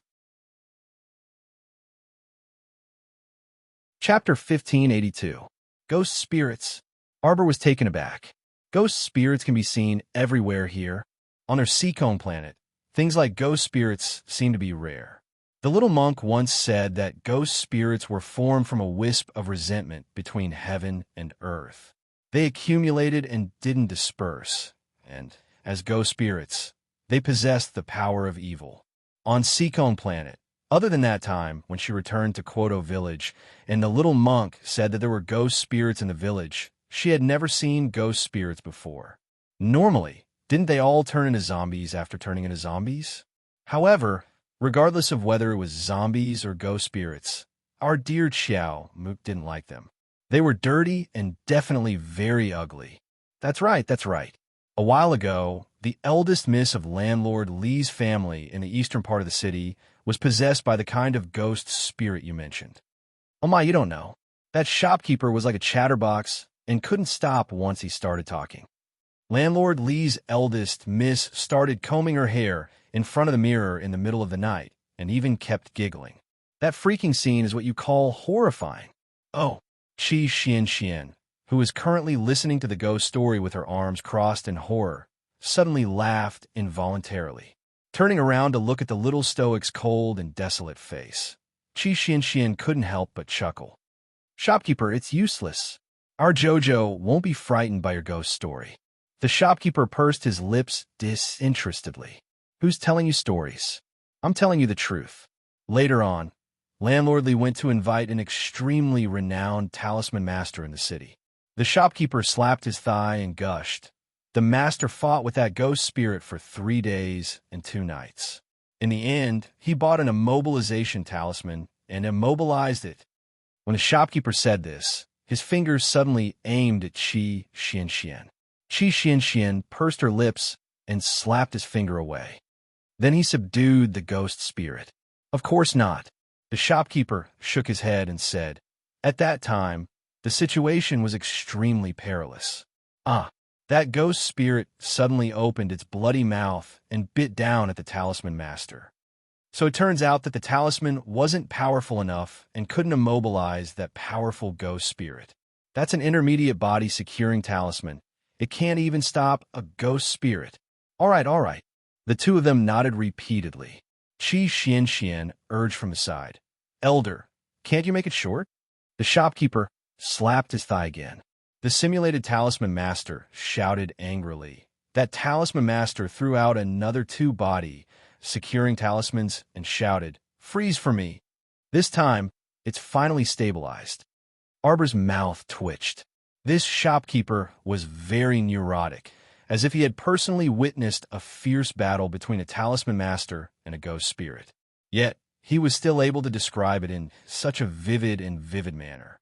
In the end, that talisman master threw out an extremely powerful attack talisman and directly killed that ghost spirit. Let it disappear from the world. Immeasurable justice will prevail. After the shopkeeper finished reciting, he looked up and saw a circle of people standing around him. Each of them was listening with great interest. Then, their faces were filled with admiration as they clapped. Arbor was speechless as he looked at the sky. He stood up and pulled Qi Xian towards the stairs. With an indifferent expression, he said, Shopkeeper, if this restaurant can't continue operating in the future, you can still set up a street stall and tell stories. Ha ha! Qi Xian laughed loudly. Hey, do you believe that guy's words? As if I would believe him. Arbor shook his head and said, however, what he said about the ghost spirit being immobilized by the body securing talisman is probably true. Chapter 1583. Talisman practitioners are truly amazing. Only their attacks are effective not only on humans, but also on ghosts. Arbor shrugged. The two of them returned to their room together and soaked in a hot bath before heading to bed early to rest. Arbor had a beautiful dream. She dreamed that Yin was standing under an elm tree in the courtyard, gazing at her with a smile and extending his slender hand toward her. You want a hug? Arbor's eyes brightened, and she immediately skipped over and threw herself into his embrace. Her small head burrowed into his chest, and she looked up at him with an eager expression. Lien. Following her call, Yin's figure dissipated like a shattered star, causing her to throw herself at empty air. When she opened her eyes and woke up, she rolled off the bed. She was still hugging a stiff sandalwood pillow, causing her small stomach to hurt a bit. A light chuckle came from the bed. Arbor turned her head and saw Qi Xianxian sitting there with her legs bent. Her long hair hung loosely, and her large eyes curved into crescents as she looked at her with a smile. Io, your sleeping posture is really terrible. Tonight, you sleep inside, and I'll sleep outside, so that you won't roll off the bed again. Arbor stood up expressionlessly with an "I don't know what you're talking about" expression on her face. She calmly threw the pillow on the bed and got up to wash up. Qi Xianxian laughed out loud. She discovered that when this little stoic encountered something she didn't want to face, she would always use an expressionless face to bluff her way out. A classic stubborn duck who refused to admit her mistake. She hopped off the bed and cheerfully ran to her side, elbowing her arm. "Hey, who's Lien?" The little fellow, who was wiping her face, paused and then expressionlessly replied, "Hubby." "What?" Qi Xianxian was stunned. "You're married." The little fellow nodded vigorously. Qi Xianxian was incredulous. Hey, we mystic cultivators have very long lifespans. Unlike them normal humans who have to hastily find someone to marry when they reach 15 years old. Hey, why are you doing this?" Arbor turned his head to look at her. After all the selections, the ones left are all old men. She married early and chose well. My husband is very outstanding. He is the most outstanding person in this world. Qi Xuan's eyes widened again. You don't look like someone who needs to rely on men. Arbor's little face was stoic. He turned to look at her and punched his chest with his little hand. Appearance. What you see of my strength is just a facade. My heart is actually very fragile. Qi Xianxian almost slipped and fell to the ground. A person who easily opened her mouth and told the little white snake to take the beautiful fairy's life. Was her heart weak? What kind of joke was this? Is your husband really as good as you say? Yes. He's the kind of person who attracts bees and butterflies when he walks on the street. He's the kind of person who makes a lot of strange women look at me. Qi Xuan's jaw almost dropped. Why do I have to look at you? Shouldn't they be looking at your husband? How would I know? The little stoic said coldly. It's simply boring to death. I always ask them what they're looking at, but no one pays any attention to me. Qi Xianxian, that I really pity your husband. I'm guessing that your husband's path is definitely not easy. Jojo, what are we doing out so early in the morning? Are we going to wait for your senior brother at the city gate? Chapter 1584. Qi Xianxian hurriedly changed the topic. She felt that if she continued to chat, her heart would be pierced by 10,000 arrows. It was very painful. No, let's go take a look at a talisman shop. The two of them left Joy Pavilion and walked towards the largest talisman shop in the city. That shopkeeper yesterday was long-winded for half a day, but he didn't say who the powerful talisman master that official Li's family hired was. He also heard from hearsay.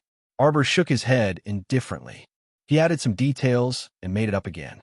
Who would fight with a ghost spirit for 3 days and 2 nights? Wouldn't that alarm the entire city? Isn't that so? Qi Xianxian pursed her lips. Arbor suddenly stopped and stared at a man's robe hanging outside a ready-made clothing store. He snorted and muttered, "So ugly." "Ah!" Qi Xianxian exclaimed in surprise. She turned around and saw that it was a man's robe. A blooming green lotus was embroidered on the cuffs and corners of the robe. It looked quite exquisite. Isn't it pretty? Qi Xianxian saw a tall young man trying on this robe.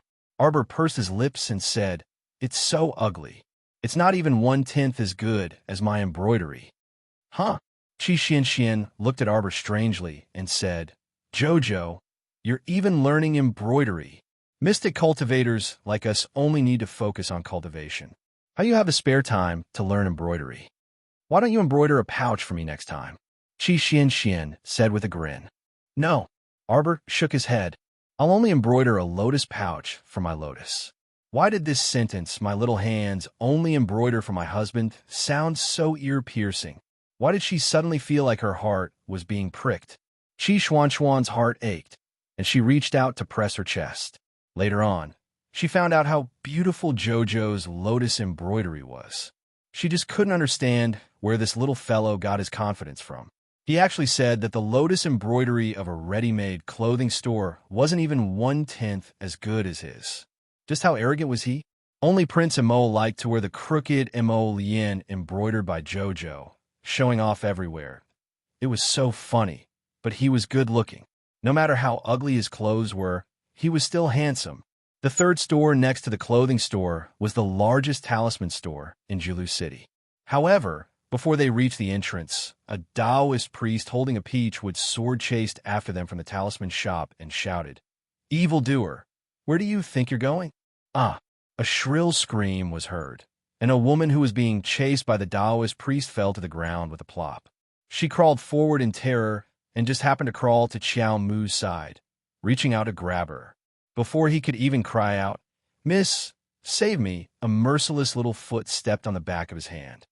Ah! The woman screamed like a pig being slaughtered.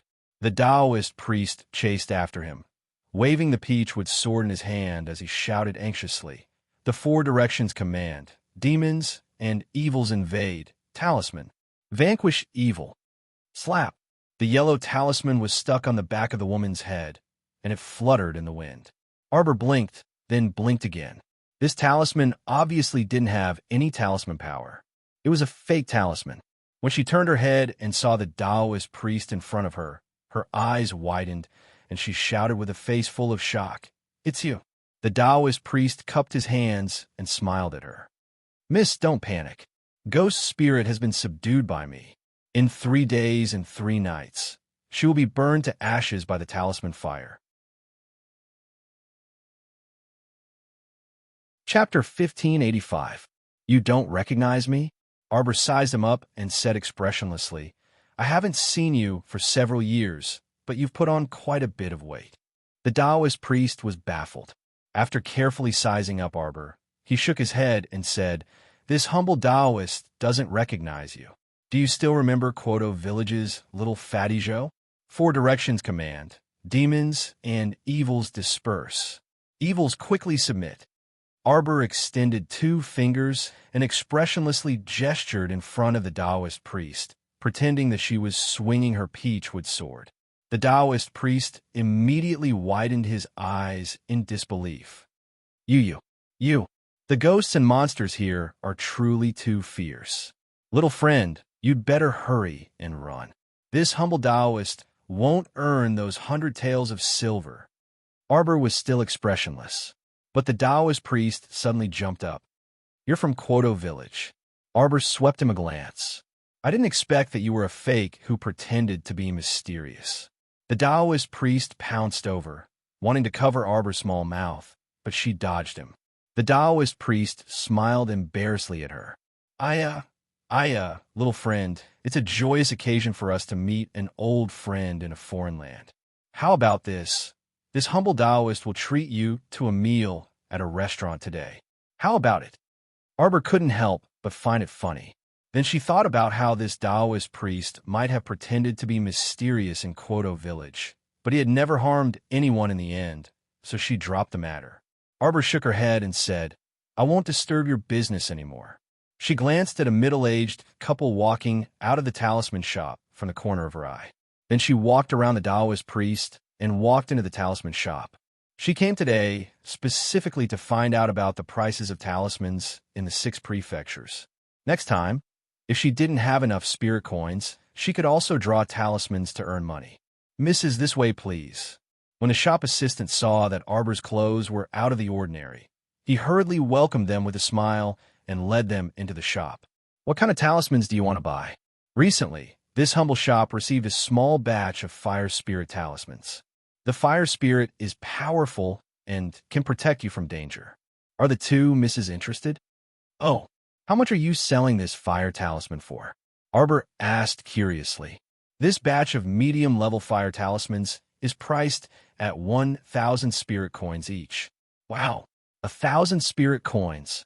Chi Xuan's mouth was slightly agape. What about the body securing talisman and the peace talisman? An intermediate safety talisman costs 50 spirit coins each. As for the body securing talisman, it costs 100 spirit coins each. Oh, my shop is honest with all customers.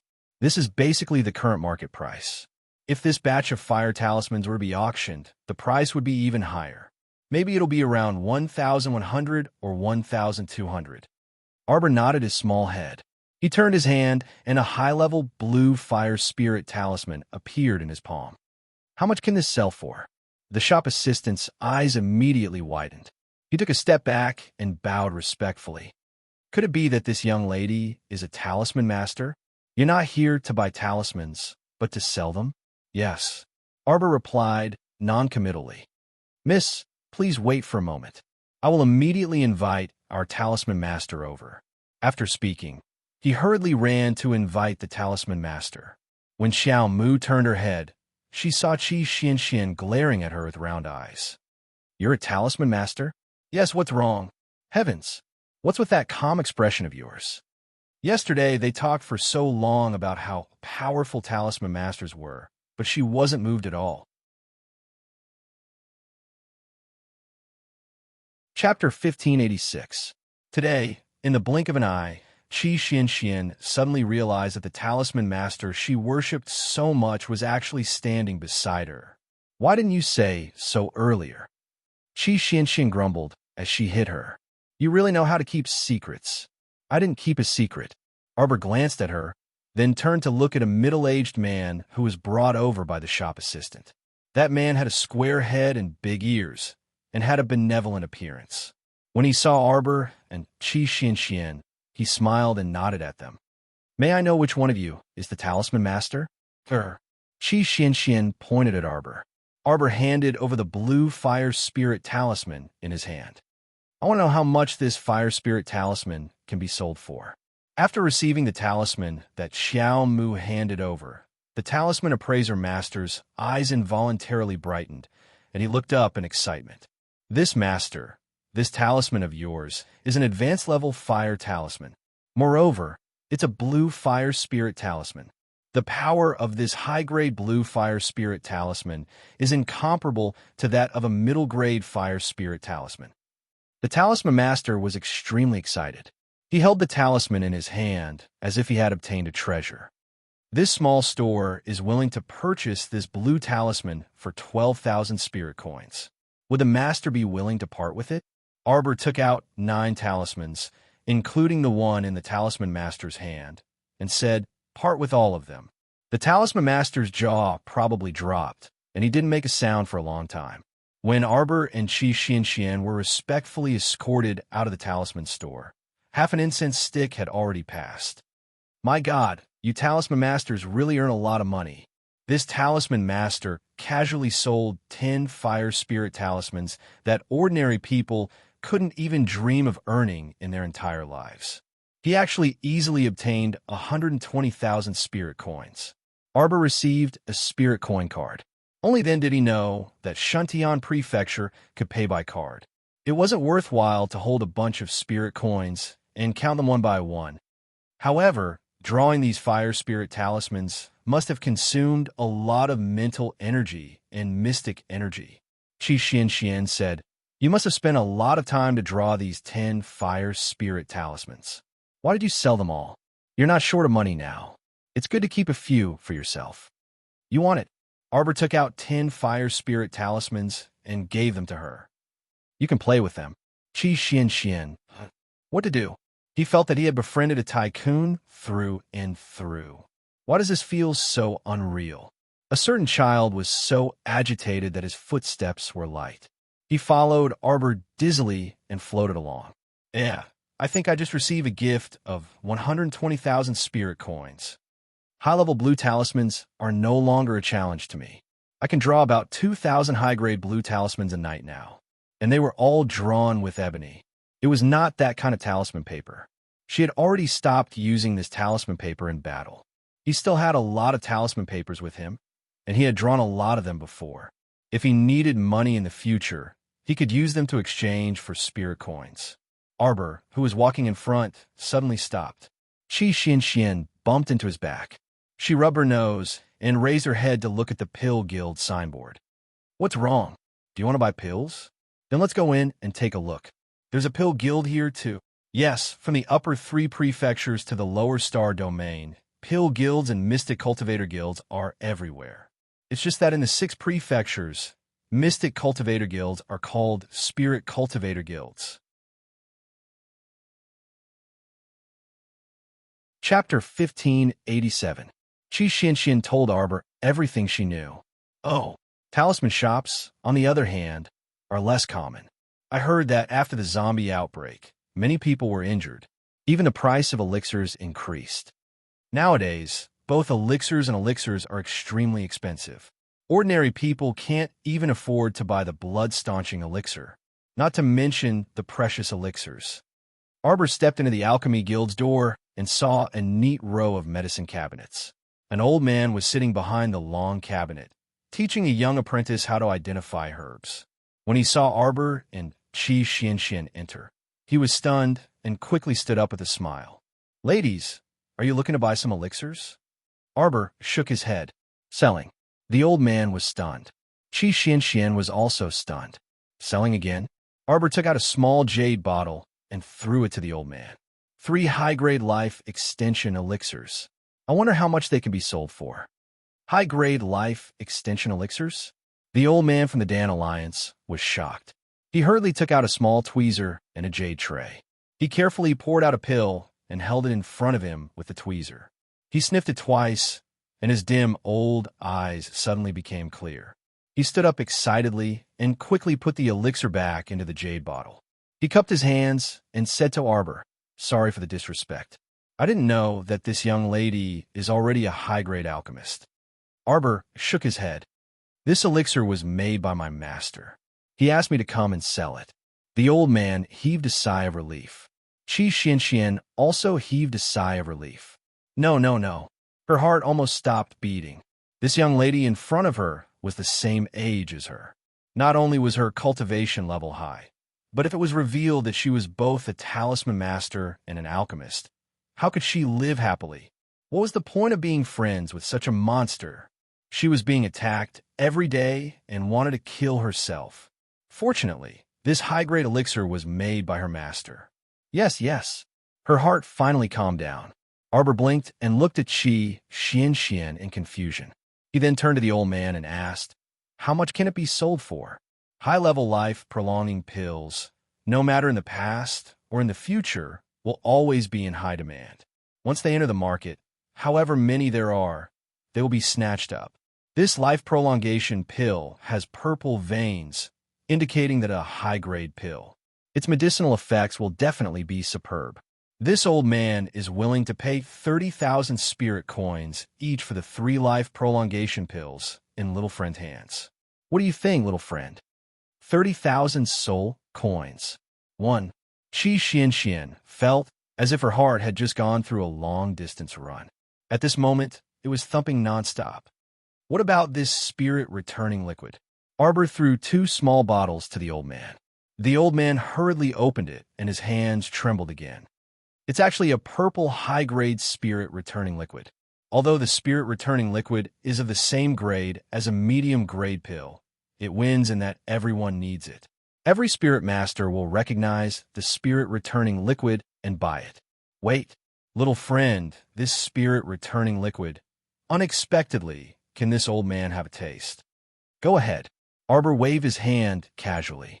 The old man hurriedly poured out half a mouthful of the spirit-returning liquid and drank it. Immediately after, his whole body trembled. He looked at Arbor in disbelief and said, "The spirit-returning liquid made by your master can actually recover 1/5 of one's spirit energy in a short period of time. This was completely different from the low-grade spirit-returning liquid that could recover 1/10 of one's spirit energy." Chapter 1588. Furthermore, this bottle of spirit-returning liquid was enough for 2 uses. 2 uses. An ordinary bottle of spirit-returning liquid could only replenish spiritual energy once. Yes, Arbor did not deny it and nodded. From the moment she made it, she had already realized that the effect of this spirit-returning liquid was much better than the low-grade products that others used. Little friend, I am willing to pay 30,000 spirit coins for the 2 bottles of spirit-returning liquid in your hands. The low-grade spirit-returning liquid in the market was about 3,000 spirit coins. The old man was willing to pay 5 times the price for the 2 bottles of spirit-returning liquid. It was a fair trade. Arbor nodded and was sent out of the door by the old man, full of gratitude. After half an instance's time, Arbor and Xian walked out of the Alchemy Guild with another 120,000 spirit coins in their spirit coin card. Xuan's face was already numb. She felt that this rich friend of hers not only knew how to spend, but also how to earn money so easily. No wonder she did not feel the pinch when spending money. It was because money came quickly. Xian had guessed wrongly this time. Arbor did not feel the pinch when spending other people's money. That was why he paid so happily. With 240,000 spirit coins in his card and 290,000 spirit coins in his inner world, Arbor did not have to worry that he would not have enough money to spend in the future. He walked towards the city gate. Xian followed him expressionlessly. She might have been dreaming just now. After leaving the door, Miss Xiao gave her a bottle of life-prolonging pill. There was 1 life-prolonging pill inside. She must have not woken up yet. This dream was too fucking realistic. There was a tea stall at the city gate. Arbor led Xian to sit down and casually drank some herbal tea. They waited at the city gate for senior brother Situ and the rest. Logically speaking, with their strength, they should have arrived by now. She had already destroyed the arena at the entrance. They should not have encountered any danger. However, why had they not arrived yet? Not a single person had arrived. This situation did not seem right. Arbor sat in front of the tea stall and frowned. Xian saw this and hurriedly said, "Jojo, don't worry. Your senior brother Situ might have been delayed by something. Let's wait a little longer." Xiaomu hummed in agreement. Xiaomu waited with Xian until nightfall before listlessly following Xian back to the Joy Pavilion. The 2 of them stayed at the Joy Pavilion for a full 5 days, but Situ, and the others were still nowhere to be seen. Could it be that they went directly to another city? Is that why he went astray from you? Arbor frowned as he looked at Xian and muttered to himself, "Really? Yes. However, the registration for the Sun Moon Starry School was imminent. I think if they want to find you, they will definitely register. Maybe they will meet you in the Sunlight Academy. All right, let's go to the Sunlight Academy's registration site." Arbor nodded. "Great. Then I'll go pack up and we'll leave right away." The Sunlight Academy's registration and assessment site was in Anka City. Let's take a flying eagle and get there before dark. How can a land whale be so fast? It has so many legs. Xian pursed her lips and held her arm. "We don't have to take the land whale. That's too expensive. Let's take a flying eagle this time. It'll be much cheaper." "No, we'll just take the blue one." Xian watched as she summoned a large green-blue bird and said in surprise, "Isn't your mystic beast the little white snake?" Chapter 1589. The morning sun shone brightly today. Blue One flew into the sky and spread its wings. With a slight bump, Xian exclaimed and quickly steadied herself. Arbor sat on Blue One's back and tugged at Xian, saying softly, "Be careful, don't fall." Xian couldn't help but laugh. "My little grandaunt, I'm a level 13 great mystic cultivator after all. How can I fall?" Blue One's flying speed is still very fast. Arbor said, "You'd better be careful. It's really fast. At this speed, I'm afraid we'll reach Anka City before the sky turns dark."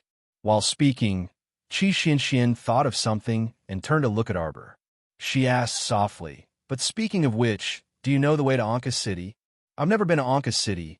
How would I know the way?" Arbor looked at the sky, speechless. Xian was speechless. "All right then, if we really don't know the way, we'll come down and ask someone for directions." Xian pursed her lips and suggested, "Is it really okay for you to be so unreliable?"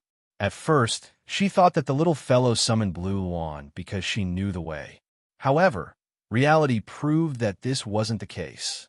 She was overthinking everything. Blue Wand flew extremely fast in the sky and left Julu City far behind in the blink of an eye. The two people who had no sense of direction finally arrived at Anka City's gate when it was close to dusk. Midway, the two planned to come down and ask for directions, but when they got down, they realized that the city was filled with dust and sand and was completely deserted. There was no one to ask. After circling in the sky for a long time, they finally found this city. Qi Xianxian couldn't help but break out in cold sweat. Sigh. She really didn't expect Shantian Prefecture to be so desolate and so far away from each other. It's simply incomparable to our Shaoxian nation's capital city. In our Shaoxian nation's capital city, it's overcrowded everywhere. Recalling the beautiful scenery of her hometown, Qi Xuanxuan's face was filled with nostalgia. After the capital city built a fortification, basically everyone rushed to the capital city. It was so lively. Forget it, this is already a thing of the past. Jojo, do you think Anka City will ask us to pay the entrance fee again? Arbor snorted. What do you think? Look at the lineup in front. They must be charging the entrance fee. Speaking of which, between the various cities of Shantian Prefecture, just the cost of entering the city was enough to earn a large sum of money. Not to mention that every foreign citizen who wanted to stay in the city temporarily had to pay spirit coins every day. Qi Xianxian puffed up her cheeks. The cities of Shantian Prefecture are really a money-making business. Look at them. Even the soldiers guarding the city are eating greedily. One look, and you can tell that they aren't good people, Qi Xianxian muttered softly. Arbor looked at her helplessly. All right, other people's business has nothing to do with us. Let's see how much we have to pay to enter the city. I feel like this Anka City is slightly bigger than Julu City. Maybe his entrance fee will be higher than Julu City's, Arbor analyzed. What? Qi Xianxian couldn't help but cry out. Heavens! Could it be that these people were robbers in their previous lives? One spirit coin wasn't enough for the entrance fee.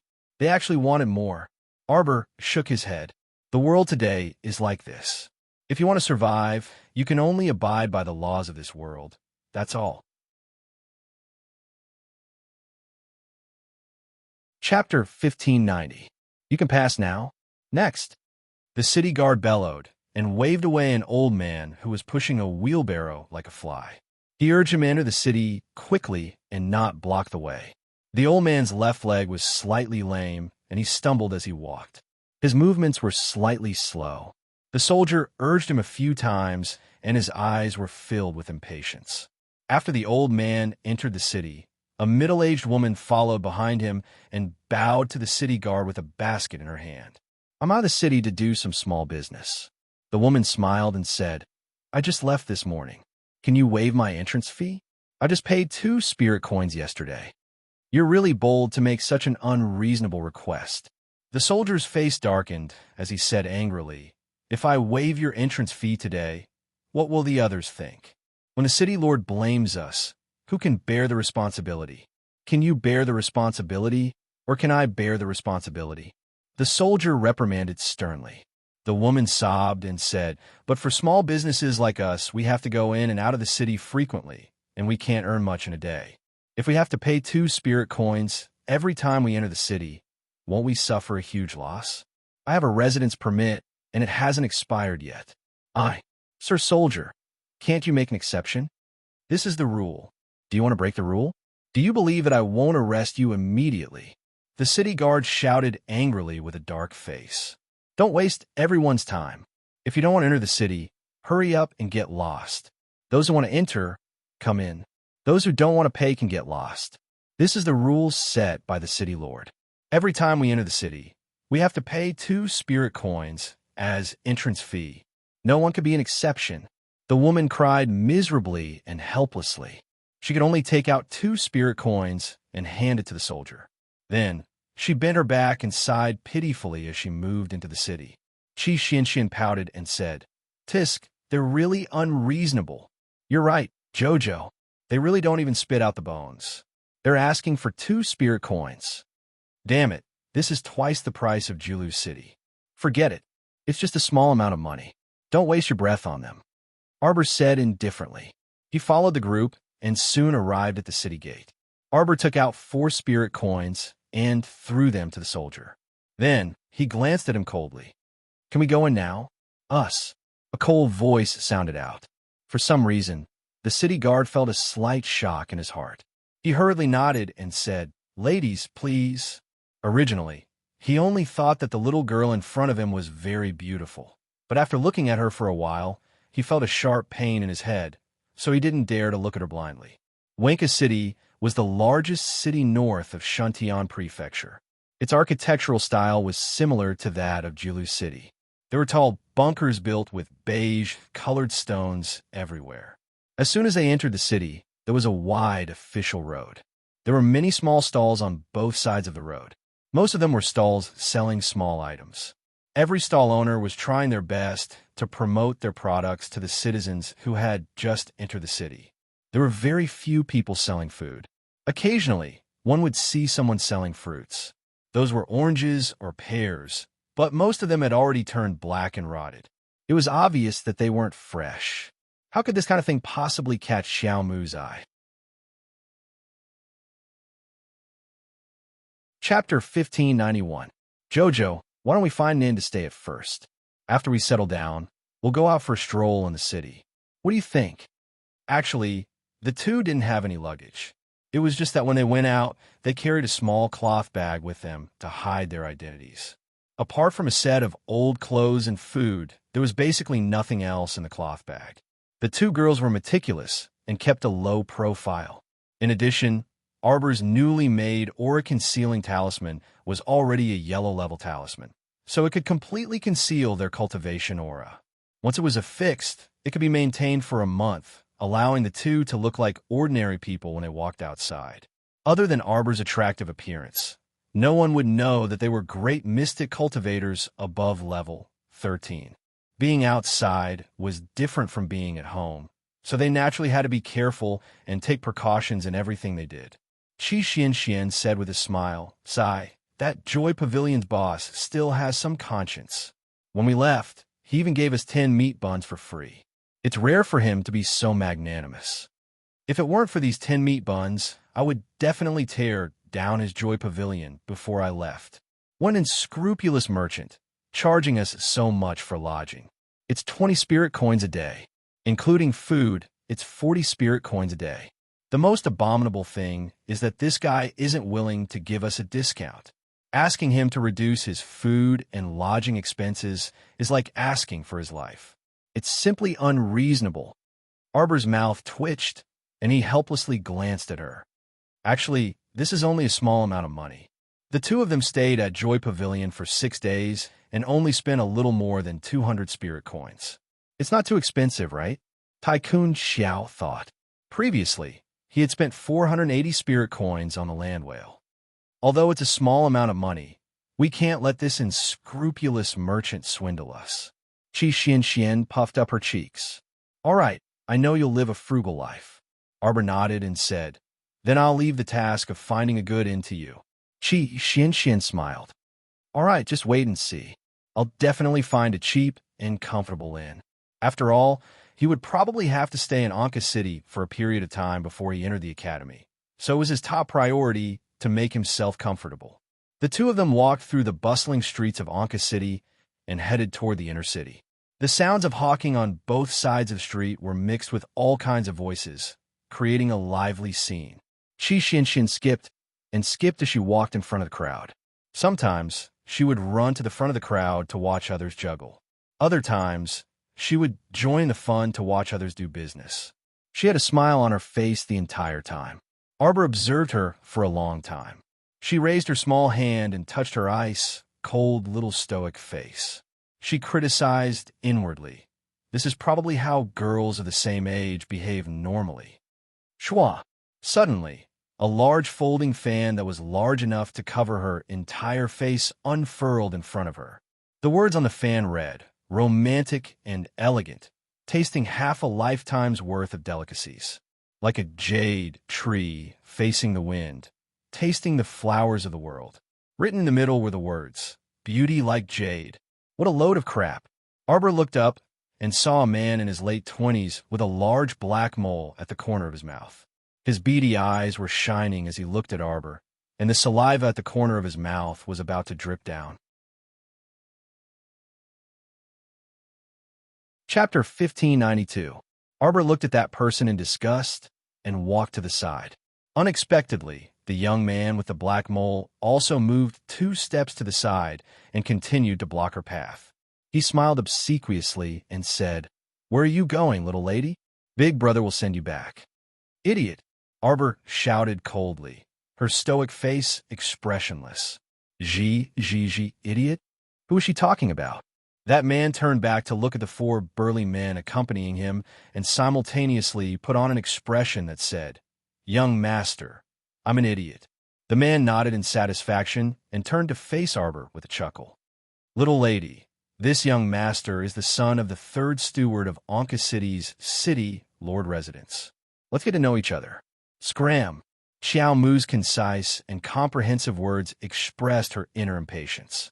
Arbor stared expressionlessly at the man with the big mole in front of her with a cold expression, her thin brows unconsciously furrowed. Qi Xianxian ran to Arbor's side and glared at the man with the big mole in anger. She shouted coldly, "Who are you?" One look at this person's wretched face, and she knew that he wasn't a good person.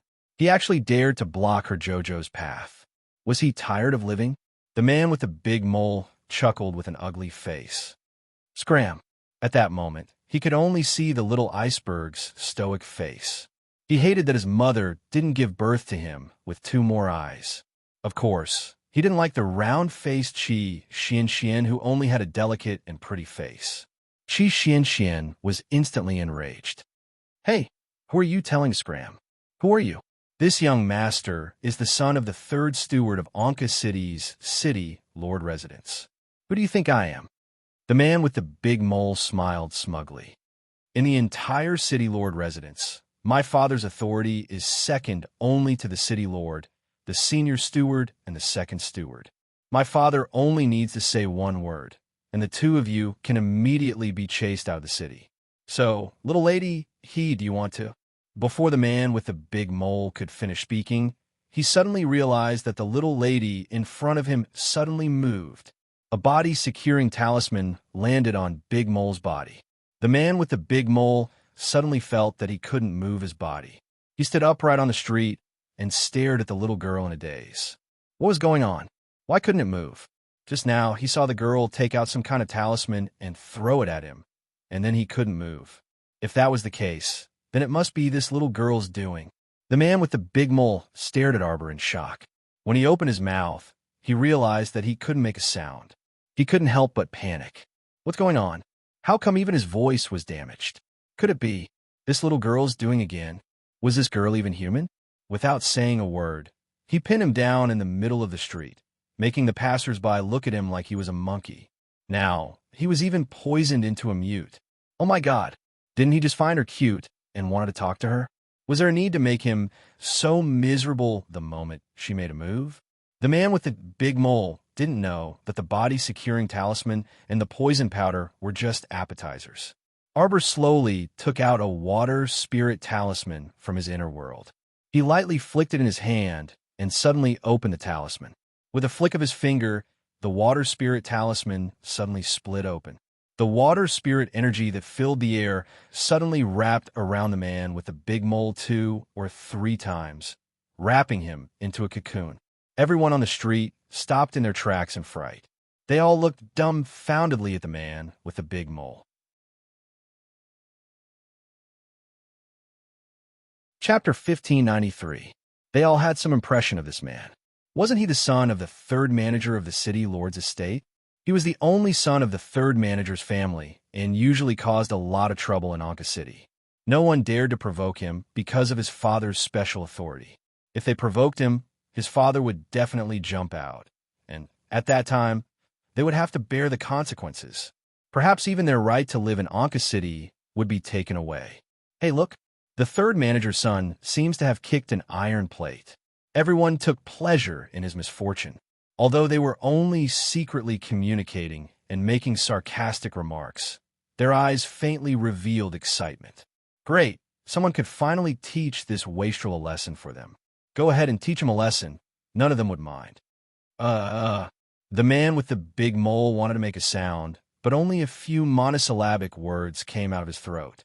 He looked at the little girl in front of him in a panic. The little stoic looked at him coldly, without a trace of emotion in her eyes. Didn't you want to get to know me? Come, let the talisman in my hand get to know you. Attack talisman. Arbor's small hand shook, and to everyone's surprise, a dozen attack talismans appeared in this little girl's hand. This kind of yellow-level blue attack talisman's attack power already reached 80% of a talisman practitioner's cultivation. What did this mean? It meant that the dozen or so talismans that the little fellow casually threw out each had the power of a level 11 mystic cultivator's attack. At the same time, a dozen or so level 11 mystic cultivators launched a sudden attack at the man with the big mole. The man with the big mole really wanted to beg for mercy, but he had no other choice since he couldn't speak. The man with the big mole could only place his hopes on the 4 burly men behind him. Unfortunately, before those 4 burly men could attack, Qi Xianxian rushed forward and threw each of them far away with a punch. The man with the big mole was simply stupefied. He couldn't understand why the 2 little girls in front of him looked so mediocre and ordinary. They actually had such terrifying strength as soon as they attacked. He was well aware of the strength of those 4 burly men. Although level 12 mystic cultivators were nothing in Shuntian Prefecture, Wanka City was only a small city and was still some distance away from Shuntian Prefecture's capital. A level 12 mystic cultivator was considered one of the more outstanding people in Wanka City. At this moment, the passers-by were unable to express their excitement with words. They secretly exchanged small glances and muttered a few strange words in low voices. They were extremely happy in their hearts that when they went back later, they would spread the news that Big Mole had been humiliated today everywhere. At this moment, the water spirit talisman had completed its final structure. Everyone looked again and saw that Big Black Mole was completely sealed in a square icebox. Separated by a large block of ice, Big Mole looked at the little girl standing in front of him with eyes full of fear. His 2 eyes were still in the state of panic, and his 4 limbs, including his facial expression, could not move at all. Qi Xianxian clapped her small hands and walked to the icebox with small steps. She circled around the icebox once before suddenly covering her eyes with her hands and shrieking, "So disgusting." It turned out that Big Black Mole's tears and snot were dripping down from the icebox. At this moment, they had condensed into 3 streaks of ice that hung below his nose and the corners of his eyes. Chapter 1594. Third Steward, this is bad. Young Master was beaten up on the street, and he's severely injured now. He's dying in an alley next to the main street. What? The 3rd steward's expression changed, and he stood up from his seat. This steward was about 60 years old. He had a short goatee, and he was his only son with a big black mole. He treasured his son very much since he was young, and he raised a crafty playboy. 3rd steward, quickly send someone to check on young Master. He's not doing well now. How dare you? Who dares to do this to my son? 3rd steward, I don't know what happened either. By the time we rushed over, young Master already had such a bitter look on his face. The culprit has already left. Why don't you ask passers-by? There's so many people, but none of them saw who did this to my son. The middle-aged man who was reporting the situation to the 3rd steward smiled bitterly and shook his head. I'm sorry, 3rd steward. I've asked several passers-by, but none of them can tell me what the culprit looks like. They only know that it's a young girl. Ridiculous. There are so many young girls in Wanka City. Where do you want me to find one of the culprit? The 3rd steward said angrily. Besides, can a young girl defeat my son's 4 strong men so easily? Do you think that's possible? The middle-aged man pursed his lips noncommittally. In fact, it was not impossible. After all, there is always someone better than you. All right, don't say anything else. Quickly take me to see what's going on with young Master. When the 3rd steward was led to his son by his subordinates, he realized that his son was in a terrible state. It was not like what his subordinates had reported. He was in a worse state than being on the verge of death. Not only was his face bruised and swollen, but he was also sealed in a solid block of ice. The third steward hurried forward and touched the ice outside. It was a thick block of ice that sealed him inside. It was already good enough that he was not suffocated to death. Through the ice, he could see his son's horrified face, which was covered in tears and snot. Seeing his son like this, he was so angry that he didn't know where to vent. He roared at his son through the ice. "Who did this to you?" The middle-aged man under the third steward hurriedly stepped forward and said softly, "Steward, don't blame him for now. For what I can see, the young master's condition is not good. We have to get him out of the ice as soon as possible." The third steward felt that it was very strange. He had said so much, but his son had not said a word. "Why isn't he talking?" the third steward asked. This. The middle-aged man stammered. "Young master seems to have been planted with a body-securing talisman and was frozen in ice by someone. Moreover, I heard that everyone says that the female talisman master is very powerful. She threw a dozen attacks to attack young master. All of them penetrated the layer of ice and directly hit young master's body, but the ice didn't break. It can be seen that her control over the water spirit is very strong. He's a great spirit master." The third manager's expression was extremely unsightly. If she was a great spirit master, with his cultivation, perhaps he would never have the opportunity to take revenge on her in this lifetime.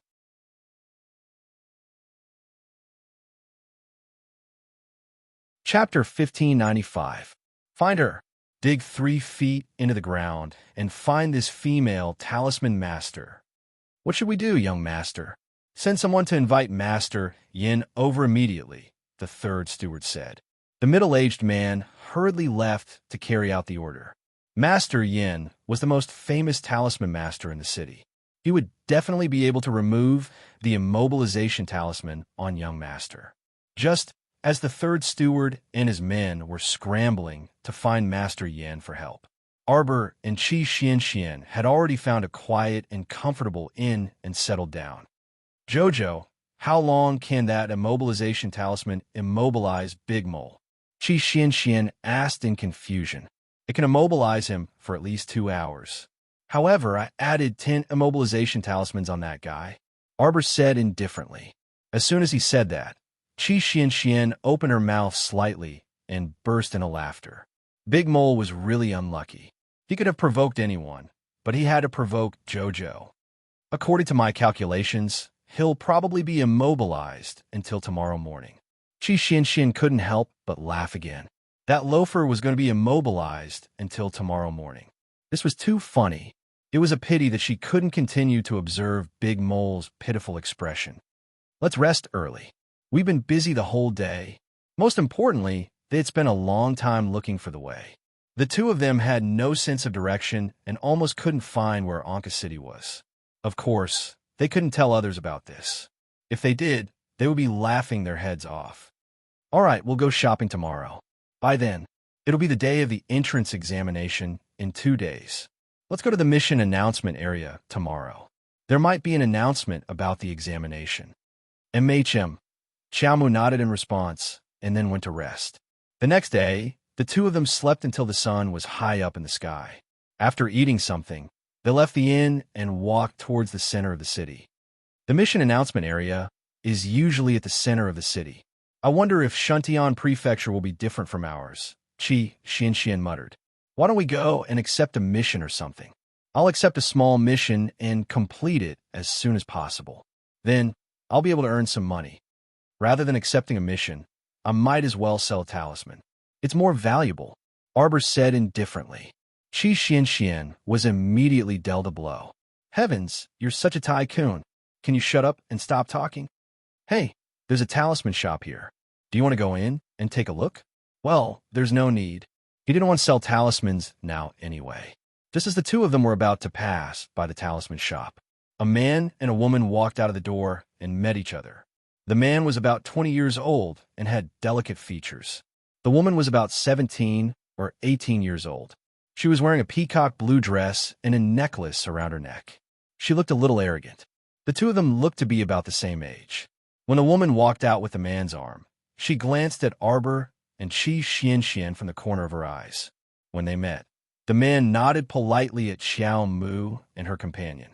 The woman frowned and asked, "Senior brother, do you know them?" The man called senior brother by the woman was slightly taken aback. He shook his head and said, "Oh, I don't know them." The girl pursed her small mouth, and her gaze circled Xiao Mu's face again. In the end, she pulled her senior brother out of the talisman shop. Qi Xianxian turned to look at the two of them. She pouted and whispered to Arbor.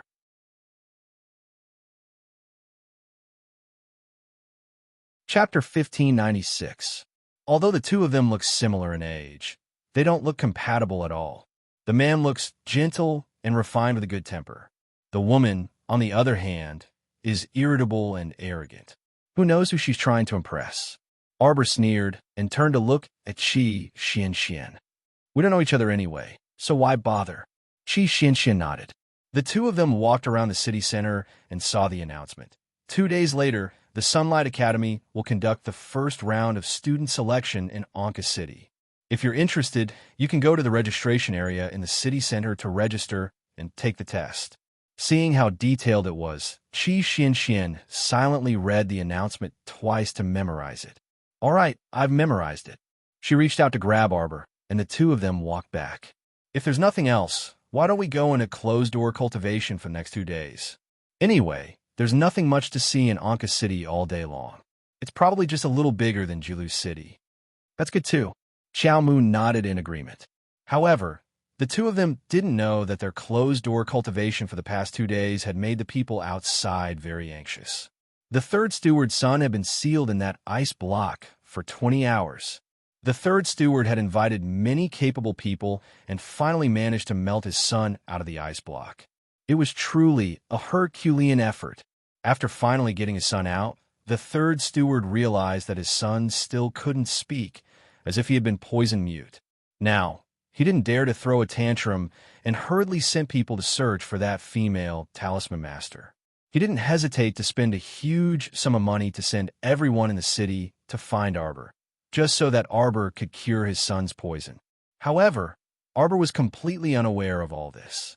When she and Qi Xianxian came out of closed-door cultivation, the Sunlight Academy's registration was already in full swing. The two of them tidied up and ate something before rushing to the Sunlight Academy's registration area. Looking from afar, the center of the city was filled with people. The two of them looked at each other. Qi Xianxian laughed foolishly. As expected of the Sunlight Academy, the registration area is really packed. With so many people signing up, we will probably have to wait for a long time. There were 4 assessment tables set up at the registration point. The two of them were at the end of the third line. Looking at the line moving at the speed of a turtle, Arbor couldn't help but look around. After looking around for a long time, Arbor couldn't help but feel a little discouraged when he didn't see Situ, E, and the others. Where did senior brother Situ and the others go? Could it be that they had some kind of fortuitous encounter as soon as they entered Shuntian Prefecture? Jojo, don't think too much. Since we're already here, let's just take things as they come. Anyway, we don't know where to go. Why don't we go to the Sunlight Academy and train there for half a year? We can improve our cultivation by leaps and bounds. What do you think? Of course, it's up to fate to increase one's cultivation. Hey, Jojo, look over there. Another table has been moved out. Is it because there are too many people, so they added a test table at the last minute? Very likely. Arbor nodded. Then let's hurry over. Qi Xianxian was quick to react. She grabbed Arbor and jumped towards the 5th table that had just been moved out. Coincidentally, the two of them occupied the first position at the front of the table. "It's the two of you?"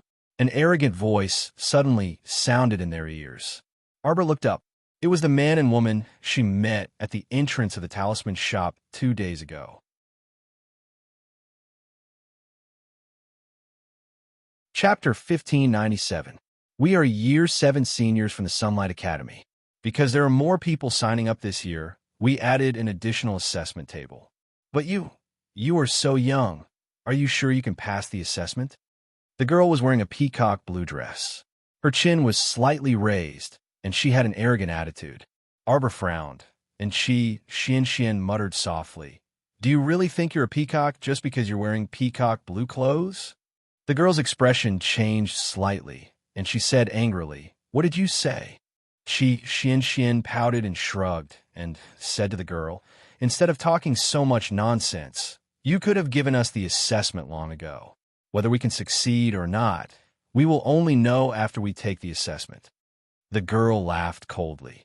"Can't you see that there are so many people queuing behind? If you know you won't succeed and still insist on queuing, wouldn't you be causing trouble for the people behind you?" Xian was furious. "How do you know we won't succeed? How difficult is your assessment? If you don't tell us, how will we know?" The woman chuckled and said coldly, "Our assessment is based on many aspects. Not only does it test one's willpower, it also tests one's resistance to external temptations. This represents how far one can go on the path of cultivation. Stop fooling around here at such a young age. Hurry up and leave." The girl said impatiently. Xian couldn't believe her ears and argued, "You're too self-opinionated. If we don't pass, how do you know we're wasting our time? Maybe you're the one wasting our time?" The man at the side frowned and said to the girl, "Junior sister, don't be so self-opinionated. Let them try." When Xian heard this, she couldn't help but glance at the woman. She snorted and said, "Hey, your senior brother's words are fair. What about you? You're obstructing us for no reason. Don't tell me you're afraid that our results will be better than yours. So you're trying to make your presence known? You." The girl stared at the two of them angrily, and her lips curled into a cold smile.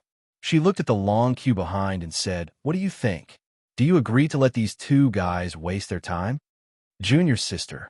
The man frowned slightly and glanced at the peacock blue woman disapprovingly. The peacock blue woman, Hiwei, curled her lips in a disapproving manner. She smiled at the man and said, "Senior brother, I'm just thinking about the people behind us. There's so many people lining up there right now. We have to make the best use of our limited time. You also know that every test takes a certain amount of time. If these two people's minds aren't firm enough, they might get lost in our testing environment. The people behind could only watch helplessly. At the very least, they would have to wait for the time it took for an incense stick to burn. If all of them are like them, who knows how long it will take to complete this test? What kind of test is this? You make it sound so awesome. Test it for us. Do you want to see us get lost?" Xian glanced at the woman with disdain. The test hadn't even been done yet, so where did all this nonsense come from? Arbor did not say a word. He glanced at the peacock blue woman, Hiwei. Arbor never liked to talk too much about things that could be crushed with strength. "Junior sister Hiwei, don't mess around."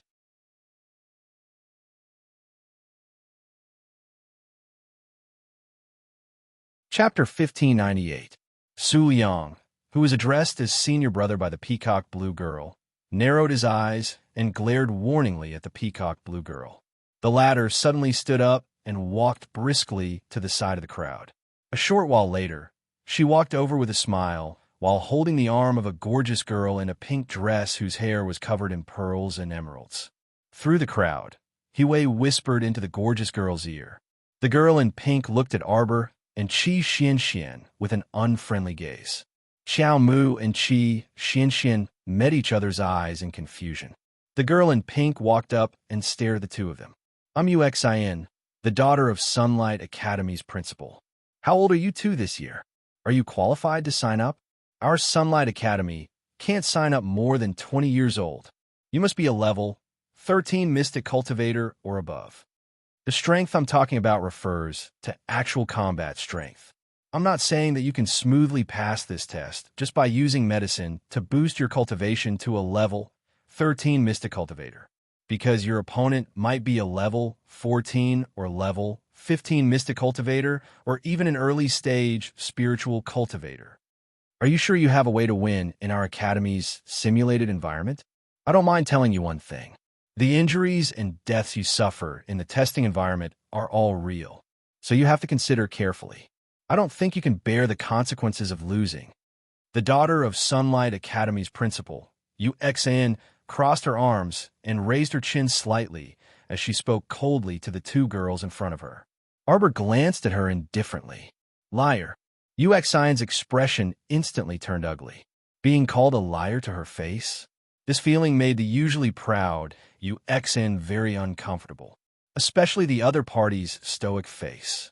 It was cold and expressionless, but it was strangely cold and beautiful. She was young, and her face still had some childishness. If she grew up another 2 years, which girl would dare to stand beside her?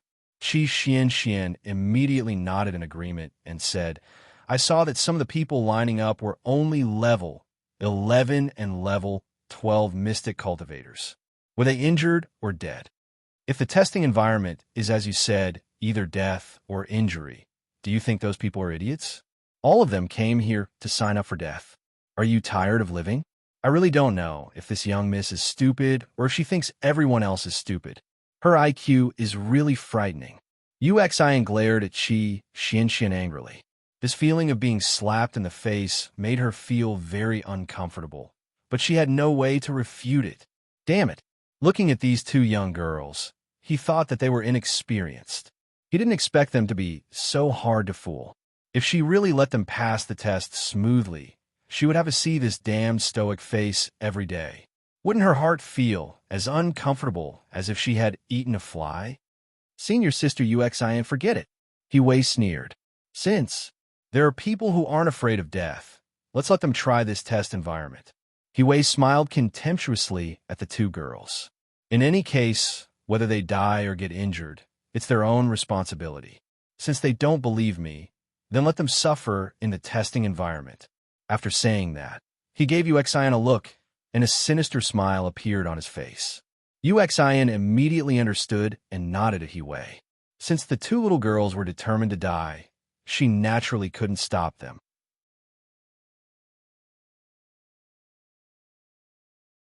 Chapter 1599. One must know that the degree of danger in this kind of mimicry environment was also divided into low, medium, and high. Everything was within her control. These two wretched lasses, they had just arrived, and yet they dashed around like little calves. It was time to teach them a lesson. Arbor's eyes flashed as she glanced at UXIN indifferently. She thought to herself, this woman is obviously scheming something. Don't think that I don't know. Just now that woman's eyes were flickering.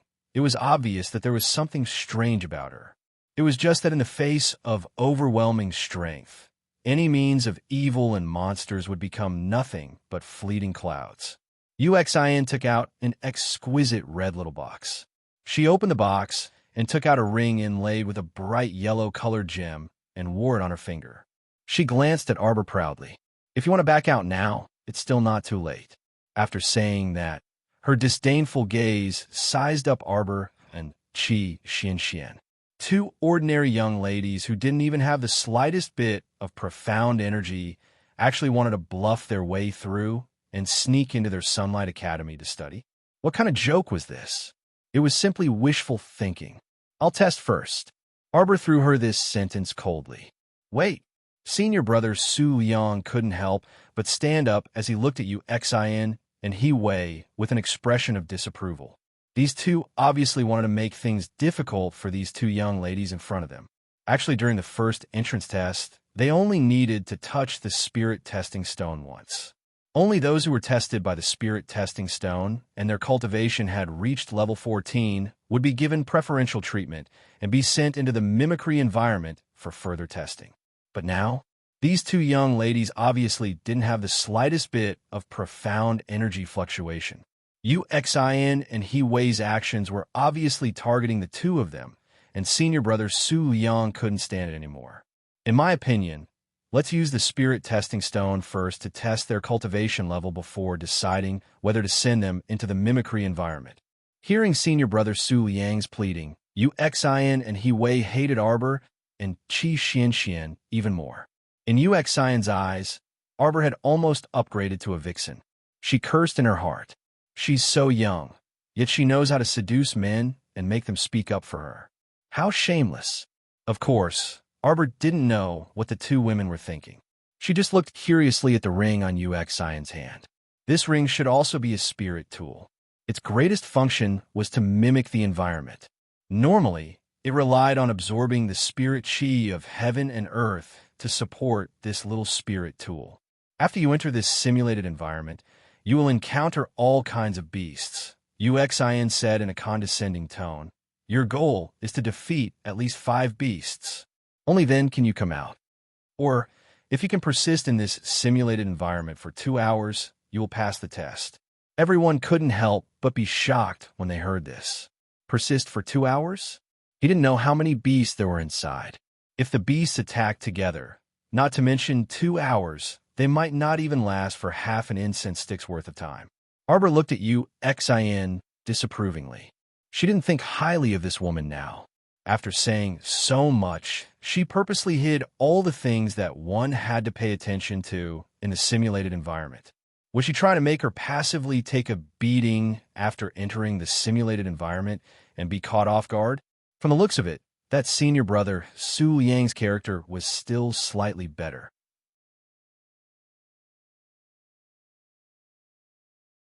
Chapter 1600. It was a pity that as a man, he did not have the nerve to argue with his 2 junior sisters. UXIN turned the ring, and everyone saw a light screen appear in front of them. The red light screen was very dazzling, and the people standing in the front row could not help but close their eyes. When they opened them again, they saw a closed transparent shield in front of the table. UXIN stood in front of the transparent shield and looked at Arbor proudly. She laughed coldly and said, "How is it? Do you still want to go in?" Arbor ignored her and turned to look at Qi Xianxian. He nodded at her to tell her not to worry. Then he turned around and entered the transparent shield. The moment he walked in, he felt that the scene in front of him was somewhat familiar. With a rumble, a bolt of lightning fell from the sky. Arbor felt that the plane in front of him was very, very familiar. Wait, wasn't this the thunderous plane from before? She did not expect that this simulated environment could replay the scenes that she had experienced before and simulate the entire thunderous plane. This was really amazing. Arbor ran wildly on the thunderous plane, and his sharp eyes dodged the bolts of lightning that fell from the sky. Outside the transparent shield, everyone could see a slender figure moving back and forth continuously. Her speed was extremely fast. Although she was covered by a transparent shield, and her movement space was very small, her movement speed was not something that everyone could see clearly. She had basically turned into an afterimage, moving up and down inside the shield. Fast. So fast that it was almost impossible to see her figure. So fast. Senior brother Su Yang could not help but exclaim. UXIN and He Wei were also stunned. The 2 of them looked uneasy, their faces alternating between green and white. He Wei moved to UXIN's side and asked softly, "Senior sister UXIN, did you activate the highest level of the simulated environment?" UXIN said angrily, "Do you think I'm stupid? I can't even differentiate between the high and low levels. This is already the highest level of the simulated environment." However, Arbor's ease really made people unhappy. After such a long time, not a single bolt of lightning hit Arbor. At this time, lightning and thunder crisscrossed within the shield, and Arbor was running wildly between lightning and thunder. Her entire body was like a bolt of lightning. Most likely, those below the level of Great Spirit Master would not be able to see through her movements. Only those with strong spiritual sense could see it clearly. Xiaomu halted her footsteps and looked up at the thunderous plane. She could not stay here any longer. She had to find a way out. Arbor didn't know how long he had been in there, but he was getting impatient. Roar! A furious roar came from the thunderous plains. Xiaomu reflexively dodged, and then she focused her eyes again. Damn it, it was a mammoth about 10 times her height. This was probably just a mammoth formed by spiritual energy in a simulated environment. Therefore, although it looked huge, it might not be very powerful. With a light tap of her foot, Xiaomu had already dashed towards the mammoth. Midway, a miniature wooden club appeared in his small hand. In the blink of an eye, the wooden club became twice the size of a household club. Everyone's eyeballs almost fell out of their sockets as they watched from outside. Arbor carried the wooden club on her shoulder and landed on the mammoth's trunk with a whoosh. Without another word, She smashed the club down on the mammoth's trunk. Senior brother Su Liang was slightly shocked. You're tuning in to the Romance Rendezvous YouTube channel. We're so grateful for your support, and don't forget to subscribe to join us on this incredible journey through captivating stories. Your generosity through donations truly makes a world of difference, as it's the primary source of revenue that allows me to expand and enhance this channel for you. Thank you from the bottom of my heart for being a part of this adventure.